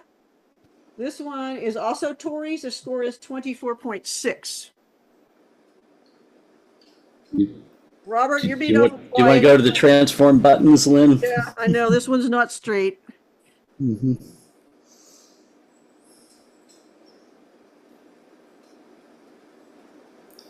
You have to try the vertical one. So what I saw in this one was the You'll have to use your guided uprights, Lynn. I'm sorry. I didn't mean to step on you, Tori. That's okay. I can wait. We're just trying to make the building look like it's not tipping away from us. You can put your other one on the top of the high side. Yeah, there you go. What tool are you using for that? The transform tool. And then put one against the right-hand edge of the window and one against that wall right there. Yeah, far right edge of the window. Yeah. Is there a reason you picked the one on the outside of the window instead of the like main upright part of the building? Oh, good job, Lynn. I actually liked that. You know, I actually liked that.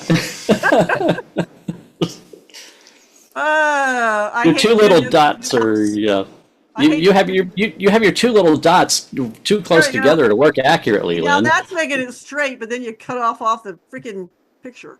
Well, let's do it. Yeah, you're having a hard time using the tools because you see your two end points. Yeah, or too close together. They're too close together. Just spread them farther apart, and you can be much more accurate with your line. Yeah, it's so little of the image left that it's cutting off most of it when it does when it straightens. Yeah, no, there is some. Yeah, if you just backtracked and started over, it would be you actually wouldn't lose much with it, but it. Hey, Lynn. Yeah. Do you use this tool much? I can show you some tips on how to use it better. I don't use it very much. Okay, yeah. There we go. I got it. Actually, like somebody was making Robert's blood pressure go up earlier. You're making mine go up watching you use the tool. I hate this tool. I really, really do. I would love a lesson on using that tool. I probably use this tool 20 times a day a week. You're doing architecture. You do architecture. Much better. Yeah, much better. I didn't lose it, and I didn't hardly lose any of the picture.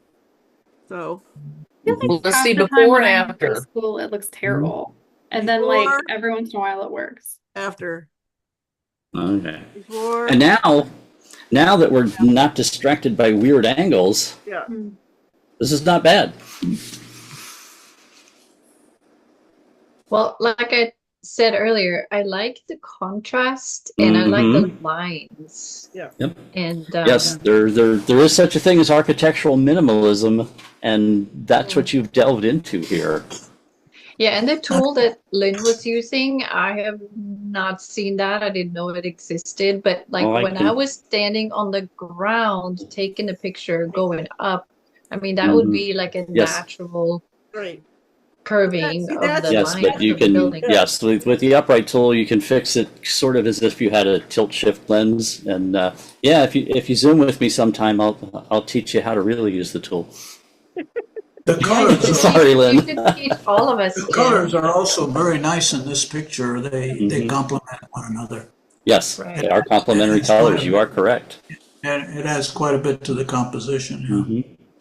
So we need to make sure when we do our Genesis that we have crooked buildings in there. Okay. Yeah, Genesis. We need crooked buildings. Jim, would you or Robert, would you add more sky to this?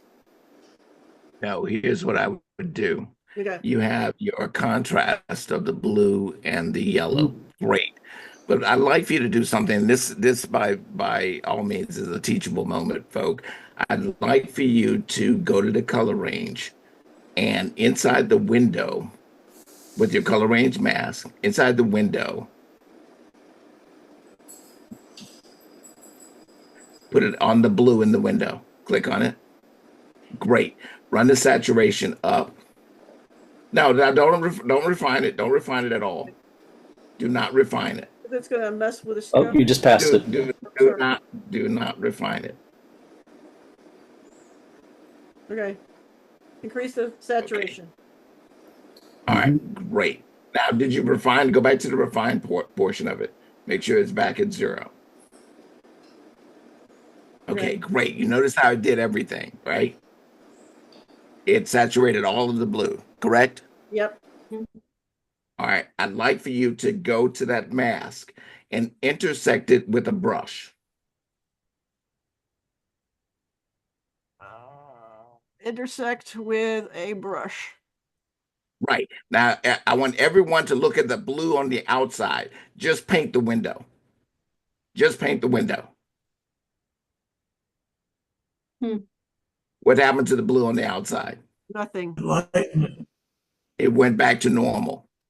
Do you want me to paint the other parts of the window, or just the top? Yeah, you just painted the window. That's all we needed. All right, that's all we needed right there. Oh, okay. Okay, that's it. Now, you can get out of it. The only thing I was doing was tying the two blues together. And then separating them. Yeah, and I don't know if it's caught on with anybody here, but the shape of the sky mimics the shape of the building in reverse. You've got a perfect symmetry there. So because of that perfect symmetry and their complementary colors, it's not the building that is what's the minimalist subject in here. The building and the sky just go together like two jigsaw puzzles, and then it's just the window and the balcony become the minimalist architectural element in this because of that great symmetry that's happening between the building and the sky, the way that composition is. That's fantastic. Tap the letter F for me, Lynn. And Tori, I want you to listen to this and listen closely. You've happened upon a great accident that works perfectly. Just do it again for me. Something going on here at the top. I'm not sure what's going on here, though. Look at that. There's a bunch of spots. I don't see it on my end. I don't know I why. think those might be your eyes, Lynn. They're not on my monitor, My Lynn. blurry eyes. Wipe your goggles. My eyes are still blurry. We need to move on, guys. It's 5 minutes to 10 or 9. So moving on. Let's set that one. The next one is Peekaboo. This one is Lourdes. And the score is 26.1. It's very creative. Yeah. Lourdes has a knack for this. Yeah.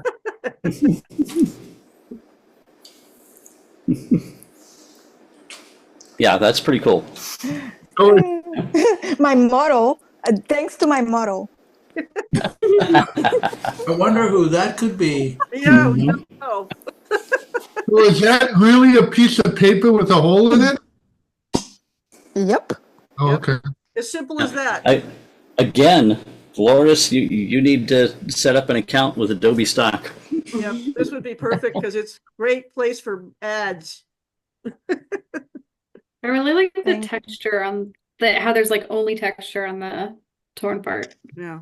That was cool. Lourdes has a great imagination, man. Thank you. I know she's with Lee. Yeah, that takes a big imagination. Hey, be kind. The next one is Hanging Branch. This one is Brian's, and the score is 22.3. All right, I'll speak. The title says Hanging Branch, where the branch is supposed to be, the impactful thing. Zoom in on that branch to 100%, Lynn. Just zoom into that branch. Can you go more? No, I'm at 100. Yeah. Okay. Well, in any case, it's not in focus. Going at 200. Yeah. It's not in focus. There we go. There's 200. That's the key element in this. And it's not in focus. Look at the moss. Look at the tendrils on the moss. All right. Well, obviously I missed that. I mean, I was shooting the whole landscape and... Yeah, your focus box was probably on the horizon. Your horizon looks pretty sharp.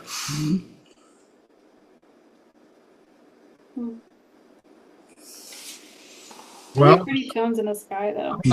from that major blunder is the composition okay? Yes. Yep, compositionally, I'm okay with this one.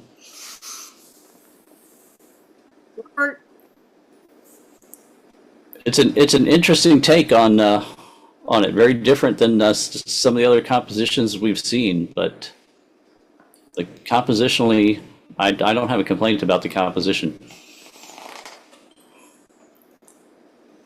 Robert, speak. Now, I wanted Jim to beat up on him. It's a lot more fascinating for me to enjoy Jim beating up on Brian than for me to do it. Anybody else? If this wasn't a minimalist, and if I would have said safety harbor morning, would that That is focus. It still wouldn't make the tree be in focus. It's the important thing we look at. It's the hero of the image, even in minimalism, and it's it missed focus. That's all. Okay. The hero is without its shield, so it's penetrable. Next one is Woman in the Morning. This one is Brian's as well. The score is 22.5. She needs to be way smaller, Brian. Brian, I'll let you self-critique based on what you've heard from I everyone else. I was wanting to go back and do my. I mean, I actually, before I went out this morning to do these shots, I went through Jim's example of photos, and I thought that I was doing the right thing, but obviously she needs to be smaller, and I didn't know that at the time that I made these submissions. Thing is silhouette. Yeah. Yeah, we do have an assignment for this coming up, and just for what it is, okay. Let me see Lynn with with a crop pull in from the left on this, and yeah, a little more. Yeah, there you go. Let's just look at that overall as an image. You can sell that one to Adobe Stock. Yeah, absolutely. Now see that's very nice. Kind of a rule of thirds thing going on now. It looks has more visual impact than the bullseye feel that it had to start with. And you could add, for minimalism, you could go and add a whole lot of extra stuff on here very easily in Photoshop. Well, at least it doesn't have the halos that it did when it came out of camera. You have been cured of the halo disease, Brian. Don't say that. Next time you'll have halos. No, I haven't seen a halo from Brian since I can remember when. He is a devil, just like the rest of us now. All right, next one is Cruise at Dawn. This one is Jack's, and the score is 22.9. Ouch. Beautiful water. Nice and smooth.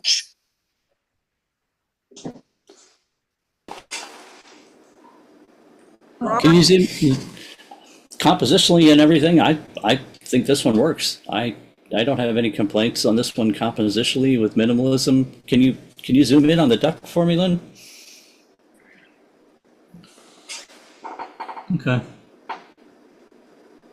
Okay. Yeah. Just wanted to look at something. I might be seeing a zoom artifact. Focused on his face. Yeah. I was looking at something else entirely that I think is a zoom artifact on my screen. So that's all I wanted to see. Thank you. Robert? Okay. I want you to, in this case, take away 2/3 of the water from the bottom. Well, the water's so pretty. No, not that way. Come in. Yes, keep coming up. Just come up. Come up. That's good. That's great. Come in from the left side just a little bit. Give me that. That's it. That's all I need. That's all I need right there. I need the loneliness. Tap letter F for me. I need the loneliness of the bird, not the vastness of the water.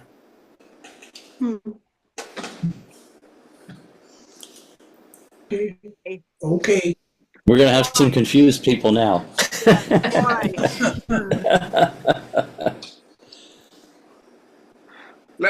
Go back to and now here's I'm gonna give you exactly what I'm talking about. Do you see the duck's position, its head? Right there. Yep. All right, you see it? Okay, go back to the fullness of the image. Okay, all I see is a whole bunch of water, and the character of the duck and its head's position is not as effective as when you go back to the cropped angle, where it's now, go back to the left, letter F, you have these two elements going on right now. You have the lilies and the duck's position, followed by the little bit of wave that's actually coming off of the duck. So all of that's leading you to the duck, which got its head to the lily pads, as opposed to all that water that was there. Yeah, I think if like the blue had been up high and the bird was, lower, it would have worked better. But with the blue at the bottom, it just the bird just seemed too high and out of place and stuff. But yeah, I like it this way, cropped it. But I think if if they'd have done with the more blue on top and less blue on bottom, it would have, worked as well. Good. I think that's my right difference. on the mark. Yeah. Show me halfway in between those two, Lynn.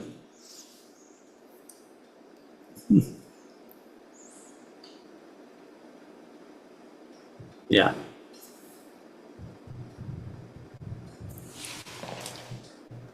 That's the Goldilocks crop for me. Just right, huh? Because not too wide, not too tight, just right.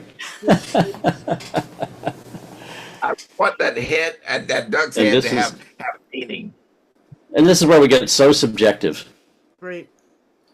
It's all about. And this is a good example of how subjectively we all look differently at this one.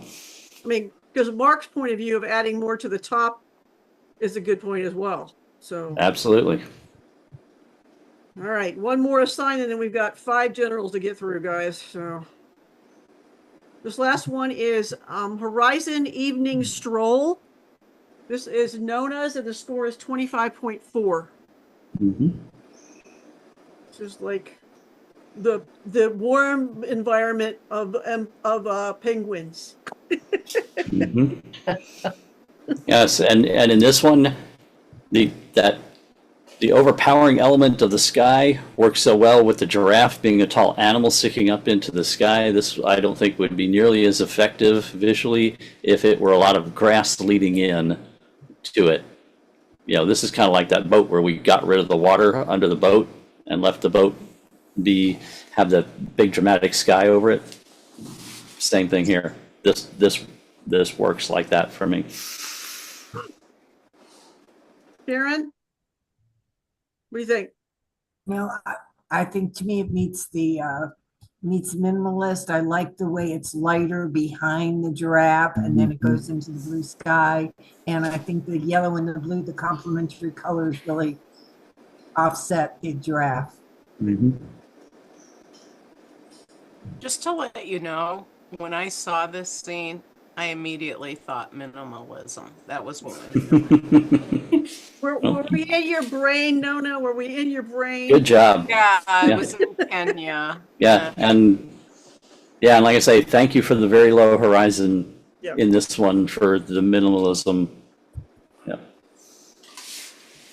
And he's obviously below. This is like a hill because his legs are cut off at the knees. So she's shooting over the hill too. So that's another great way to get minimalism, is to shoot over something that's, that you're on one side, the animal or whatever else is on the other side too.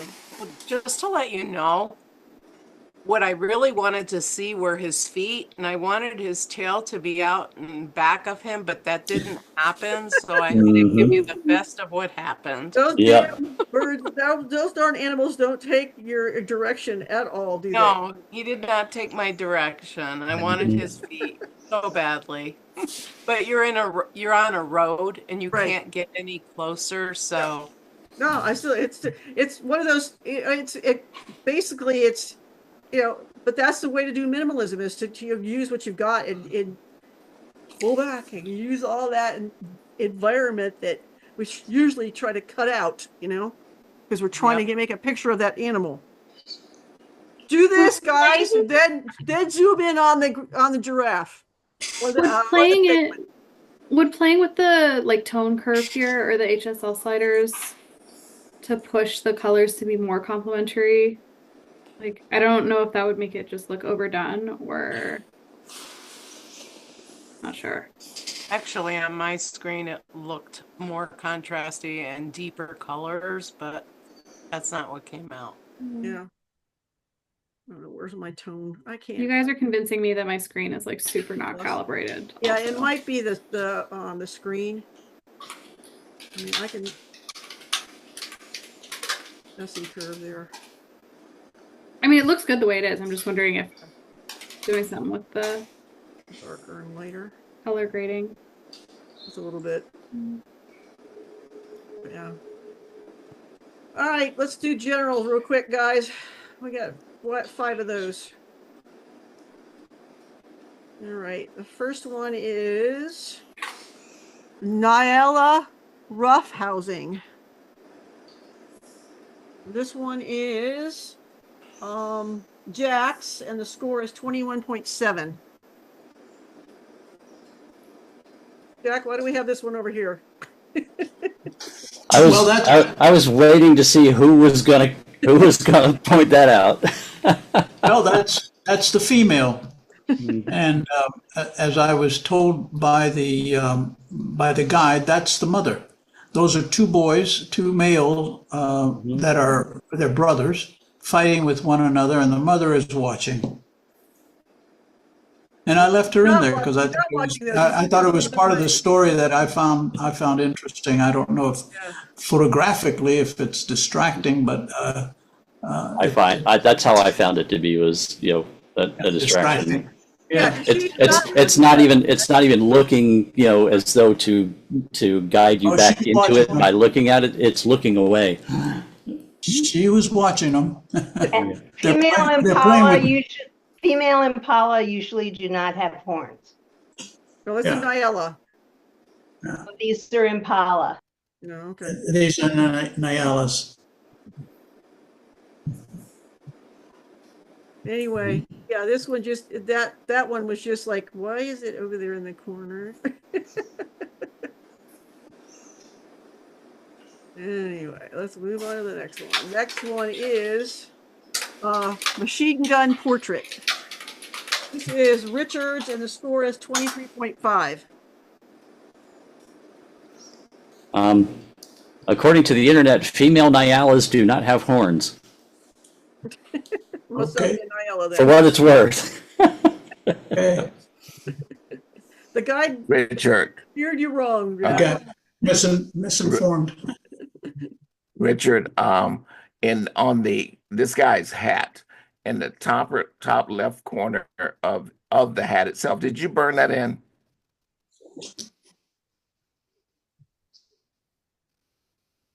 Richard.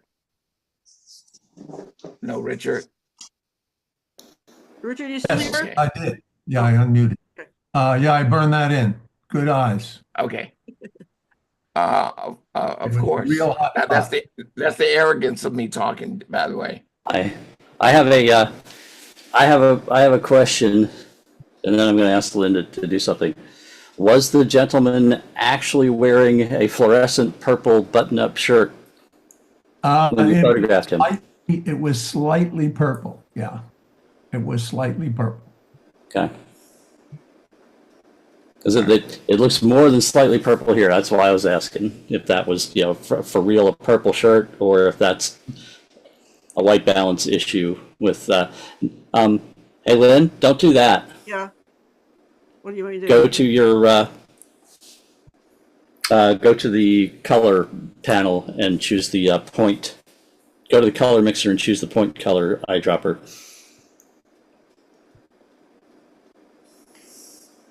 That panel, but choose the point color. Top of that panel, choose point color. Okay. Okay. Yeah. And Click it. All right. Now go to the middle of the 3 sliders underneath and just back it off. There. What a pinkish. Didn't do a great job. Yeah. It's a lovely portrait. Yeah. Oh yeah. I would not want to be on the end of that rifle, that gun. Machine gun. A Tommy gun. Yeah, that was in Dade City. They have a pioneer kind of day where they And this was going to be the revenuers versus the moonshine. And they go out into they actually have a fight where they shoot. A prohibition reenactment? Yeah. Cool. That's real cool. I just chopped off those little bits down here. Yeah, Those, I see it right down. so is he? So is he a G-man or? He's a G-man. Yeah. And they were firing blanks. Yeah, they were firing. It was pretty interesting, noisy. What, Richard, considering his age, we tend to do that. Firing blanks. It's after 9 o'clock. I guess that's okay. All right. Any more on this one? Yep. Yeah, that's good. All right. On to the next one this is called Outlook. This is Mark's, and the score is 23.2. Is Mark here? Yes, I'm here. Mark, what do you want me to see in this photograph? Everything. Everything. That is the problem. This is the postcard of Central Park that he's going to sell. Yes. No, actually, this is my attempt at using some of Jim's technique that we learned the last one, because the park was really dark and the sky was really washed out. So I was, with the sky, I did it and did the multiply. The park, I did the screen and some other little tweaks to it. So. Did I overdo it? Did I not do it? The problem. No, I think I think with the technique you did well with the technique, because when you look at it and can't tell that it was done, then you did well. Yeah, you agree. Okay. Mm-hmm. And I say this. I looked at this and I look at this and I see a postcard, and I'm not saying that in a bad way. My problem is with the one cloud. Yeah. And that was mine. It's commanding all of the attention. Yeah, the Jim didn't teach us how to get rid of the extra black there. That was a little. Dan, you should fire your instructor then. He did good training me on everything else, but that one I missed that part. If you did that in multiply blend mode, then you could have put a mask on it. Yeah. Sorry. Now you know. I was going to go in there and try to, maybe use the brush to kind of delete part of that out, so it wouldn't multiply it as much. Yeah, very soft brush mask. Yeah. Yeah. And soft brush, low opacity mask. Mm-hmm. But right. Yeah, you've got the right idea. I learned quite a bit from doing that, and one or two things that I will tell people with doing it. This picture I didn't delete anything, but another one I was working on it, and I started doing all of the blending modes, and then I decided I wanted to delete a stoplight out of the picture. Once you start doing the blend modes, you can't delete it. So I had to go out there and delete remove the stoplight, and then go back and do all my blend modes. Or flatten the image at the end and get rid of it at the end. Yeah. No, I didn't think about that, but I was trying to flatten get your rid layers of at it. the end. Flatten your layers at the end and then take it away. I mean, I love all these different people with the different outfits, and there's two here, two here.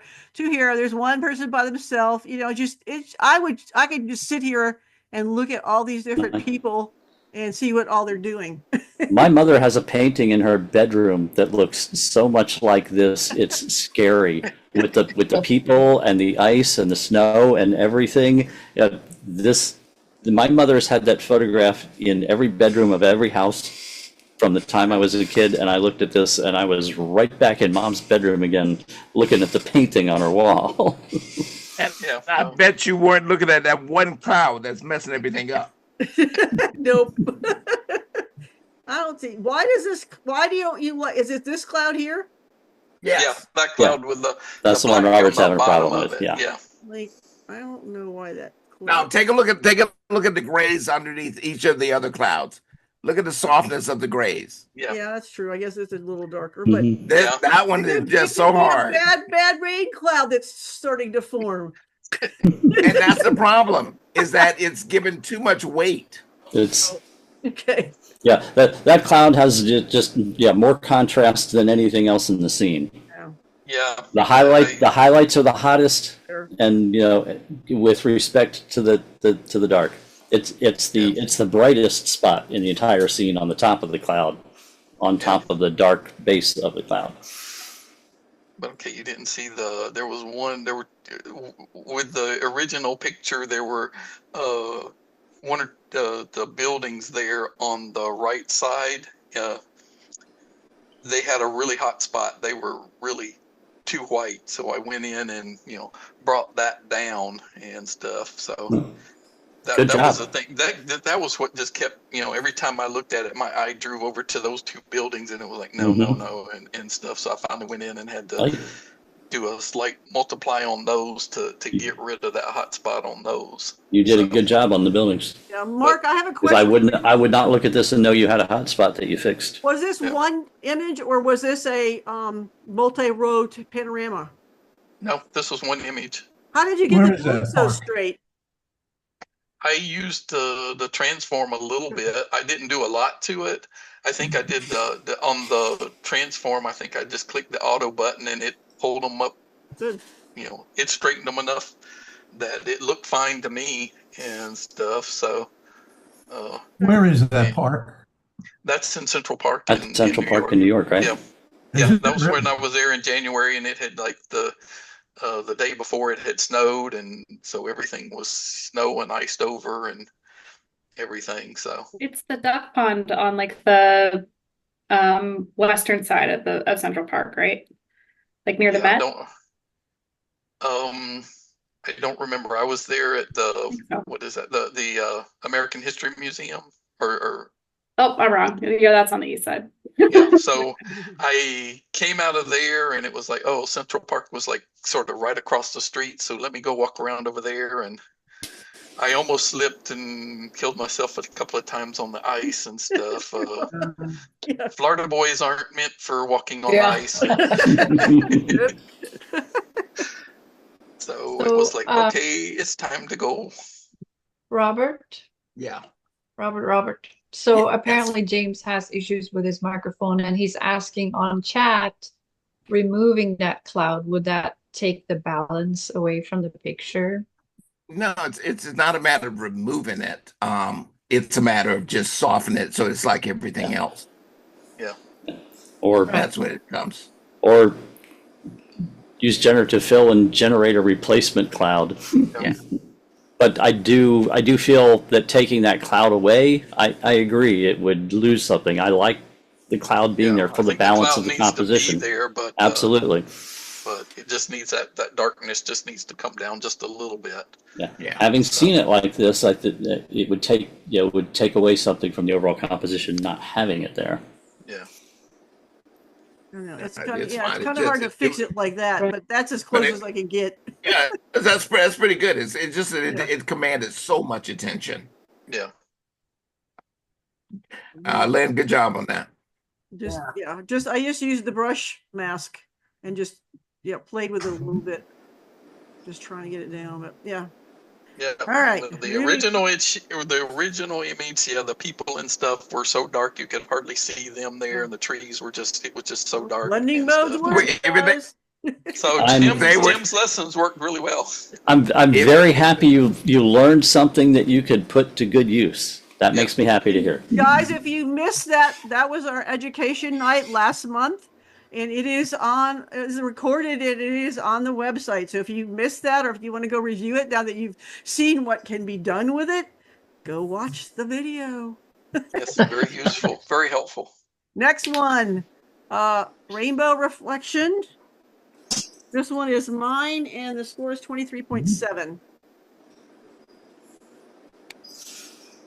I really enjoyed in this one the juxtaposition of the perfectly clear, detailed wheel with the totally abstract image of it going on underneath it.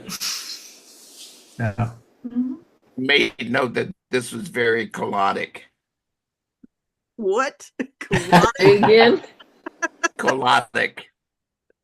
What is colodic? Okay, I knew that you would ask that question. Colodic That's is what a happens term in a that means, kaleidoscope. yes, and colodic is Sounds an like- actual term. Sounds like a colonoscopy. Yeah. No, it actually means that the colors are intensified in a kaleidoscope manner. Oh, okay. Kaleidoscopic. So, Kaleidoscopic. yes. So I use that particular word because I wanted you to know how smart I am. Oh, okay. We looked at one up before the meeting tonight, huh? That's what shows up in a Actually, colonoscopy after you eat Skittles. Hey, Lynn. Yeah. Lynn, I really love this image, but my eye keeps going to the area that's white. Maybe you could Yeah, have I know. colored that. I was noticing. Problem is, if I've got this light right here and I take that out, it's going to look weird without the reflection there. So I don't know. I could have maybe made it shorter. Yeah, left a little, just a little, a little small part of it that matches the size of the light. Yeah, I mean, fortunately, I usually like it when there's no wind, and so this water in the lake is very smooth. But I kind of liked it was just moving just a little bit, so that we kind of got these squiggly lines instead of an exact reflection. So. What would happen if you clone that white area to be near the green area near it? Mm-hmm. Yeah, I agree. Yeah, I think leaving just a little bit of white at the bottom to match the light, but just but fill the whole rest of it with the green. I agree. Yeah, I like that. Yeah. Then it doesn't look strange if there's no light reflection. And no one would know the difference. I would have left the white at the very bottom. Oh, yeah. Yeah.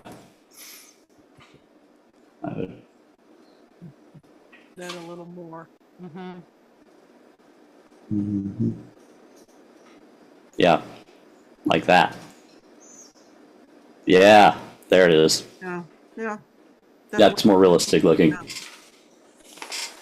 I mean, it did because the purple was bothering me on this one, and so I really darkened that down quite a bit. I actually darkened the sides on both sides because they were too bright. I wanted the eye to stick with this part, but this is, if you didn't go to the fair, this is what we saw there.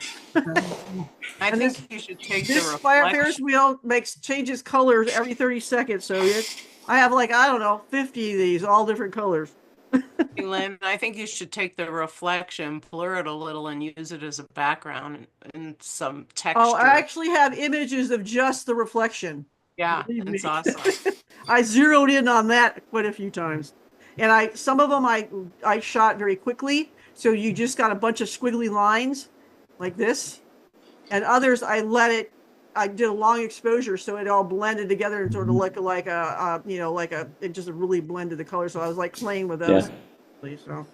Your zoom in shot there looked like lasers and smoke at a rock concert. Beautiful. Little psychedelic. Mm-hmm. All right, last but not least, this one is called Above the Rest. And this is known as, and the score is 24.2.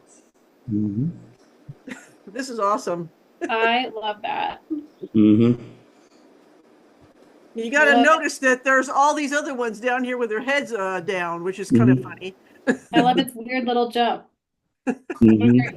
It almost makes it look like it's jumping on their backs and like leapfrog. It makes it look like it's leapfrogging across the frame, which is really interesting. The visual impact of this is fantastic. Yeah.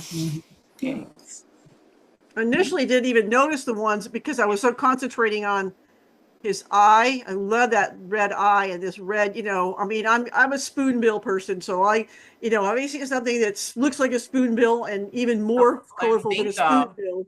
I'm going to see it, And I didn't even initially notice these guys down here, and I was like, "What does she mean? He's above the rest?" And they're like, "Oh my God, there's more flamingos down there."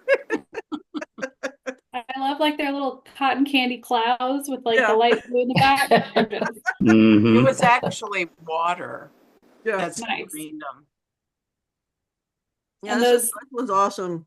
These African flamingos have such weird faces with those eyes. Yeah, it was in Kenya. It was actually a special day because we didn't plan to go to see the flamingos, but then we heard that they were in this particular place that we weren't that far from. So we all voted to go there. And it was just an incredible place with so many flamingos. That's so It was cool. awesome. Were you at Lake Natron or where were you? No, it was a different lake that we went to. I forgot the name of the lake. It was Manyara. Yes, yes. Oh. Manyara. Cool. Well, boys and girls, that's it for tonight. Want to thank everybody for coming. Well done tonight, folks. Yeah. 9:30. We spent a lot of time doing some extracurricular things that we don't normally do, but we don't normally have this few images, so it was kind of fun to be able to do this. Did we want to try the move tool real quick? I'll show it to you real quick. It's a quickie. Content aware move. Mm-hmm. Can you see Photoshop? Yes. Yes. Yep, we can see it.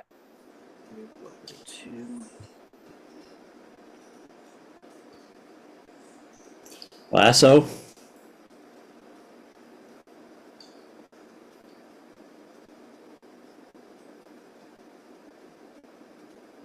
Why are you getting so much of where the horses aren't? Get the dust. The dust cloud. Oh. If you don't move the dust with the horses, it won't look right. Okay.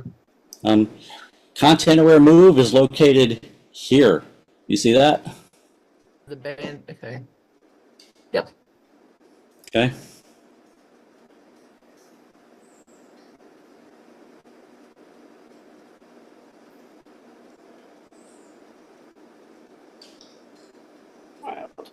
That was fast.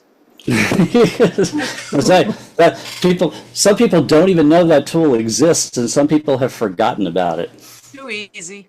And you can do, there is a little cleanup I'd say I'd do here, but you see how it, there's a little bit of cleanup to do here, but not much. And it's much better than it used to be because I'm sure it's using some AI. Yeah, it's been improving. Yeah. It's definitely better than it was in 2010 when it came out. It was a little clunky back then. Yeah, you get like big hole where you left where you took it out of, and it would look weird. But yeah, you see why we moved the dust? Yeah, I see it now. Mm-hmm. And I say, it's subtle, but I like what it does for the composition with them over there in line with that versus there. Just, one should. But yeah, that's that quick. Done. So I can stop sharing now. And you don't have to call that altered reality, right?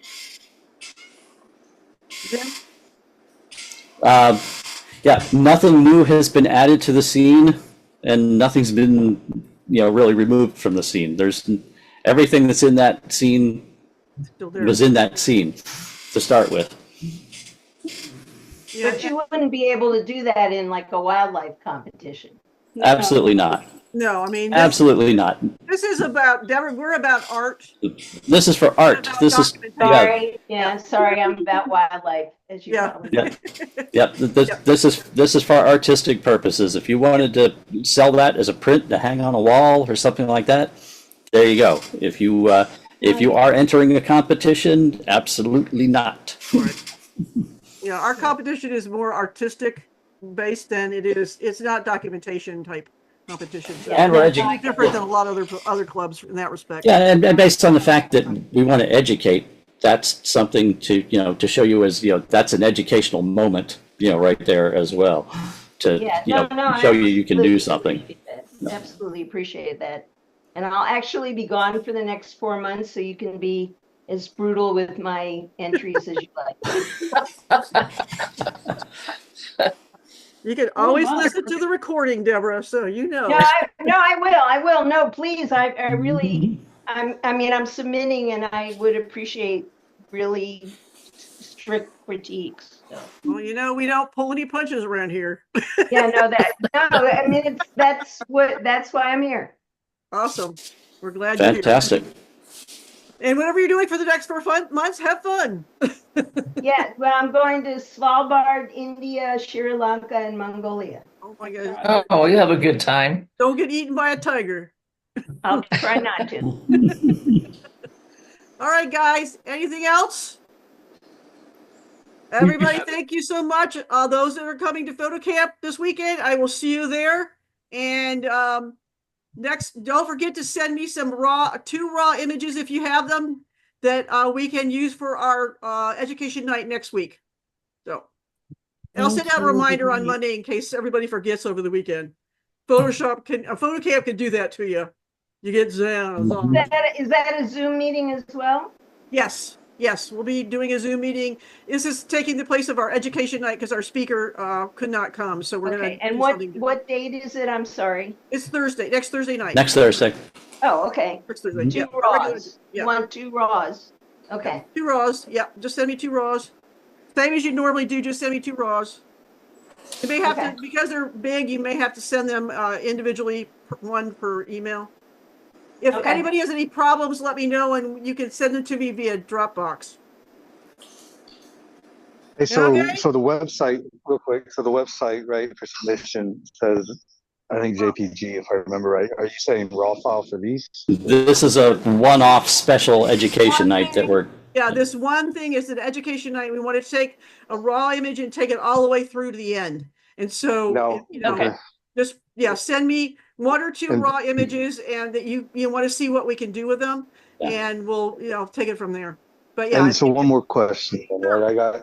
What if I don't have raw? What if I have a TIFF file? Would that be TIFF's fine. Just I'd rather have one though that you haven't done anything. If nothing's been done to it, if it's sure. Yeah, if it's a TIFF out of the camera. Yeah. Well, it's a TIFF out of stacking software, right? So I mean, That's nothing's been done to it post, but other than stack. Oh, okay. Yeah, that's fine. I see what yeah, okay. Gotcha. Just let me know that it's stacked so we know what we're dealing with. Just put a note in the email. Okay. Yeah. And so a question about Saturday. Whatever anybody wants to send us, as long as it's not naked women or naked men or whatever. Question about Saturday. Meeting I sent out a notice probably on Monday to remind everybody. What email address should we send them to? My tbcc@gmail.com. Same as you send the submissions. Trees. Yeah. Okay. Just put on there, whatever. Well, we don't have anything coming up for another month, so you can just put, just send them to me and I'll know what they are. Okay, thank you. Just put for education night. And we'll see then. I'm gonna stop sharing.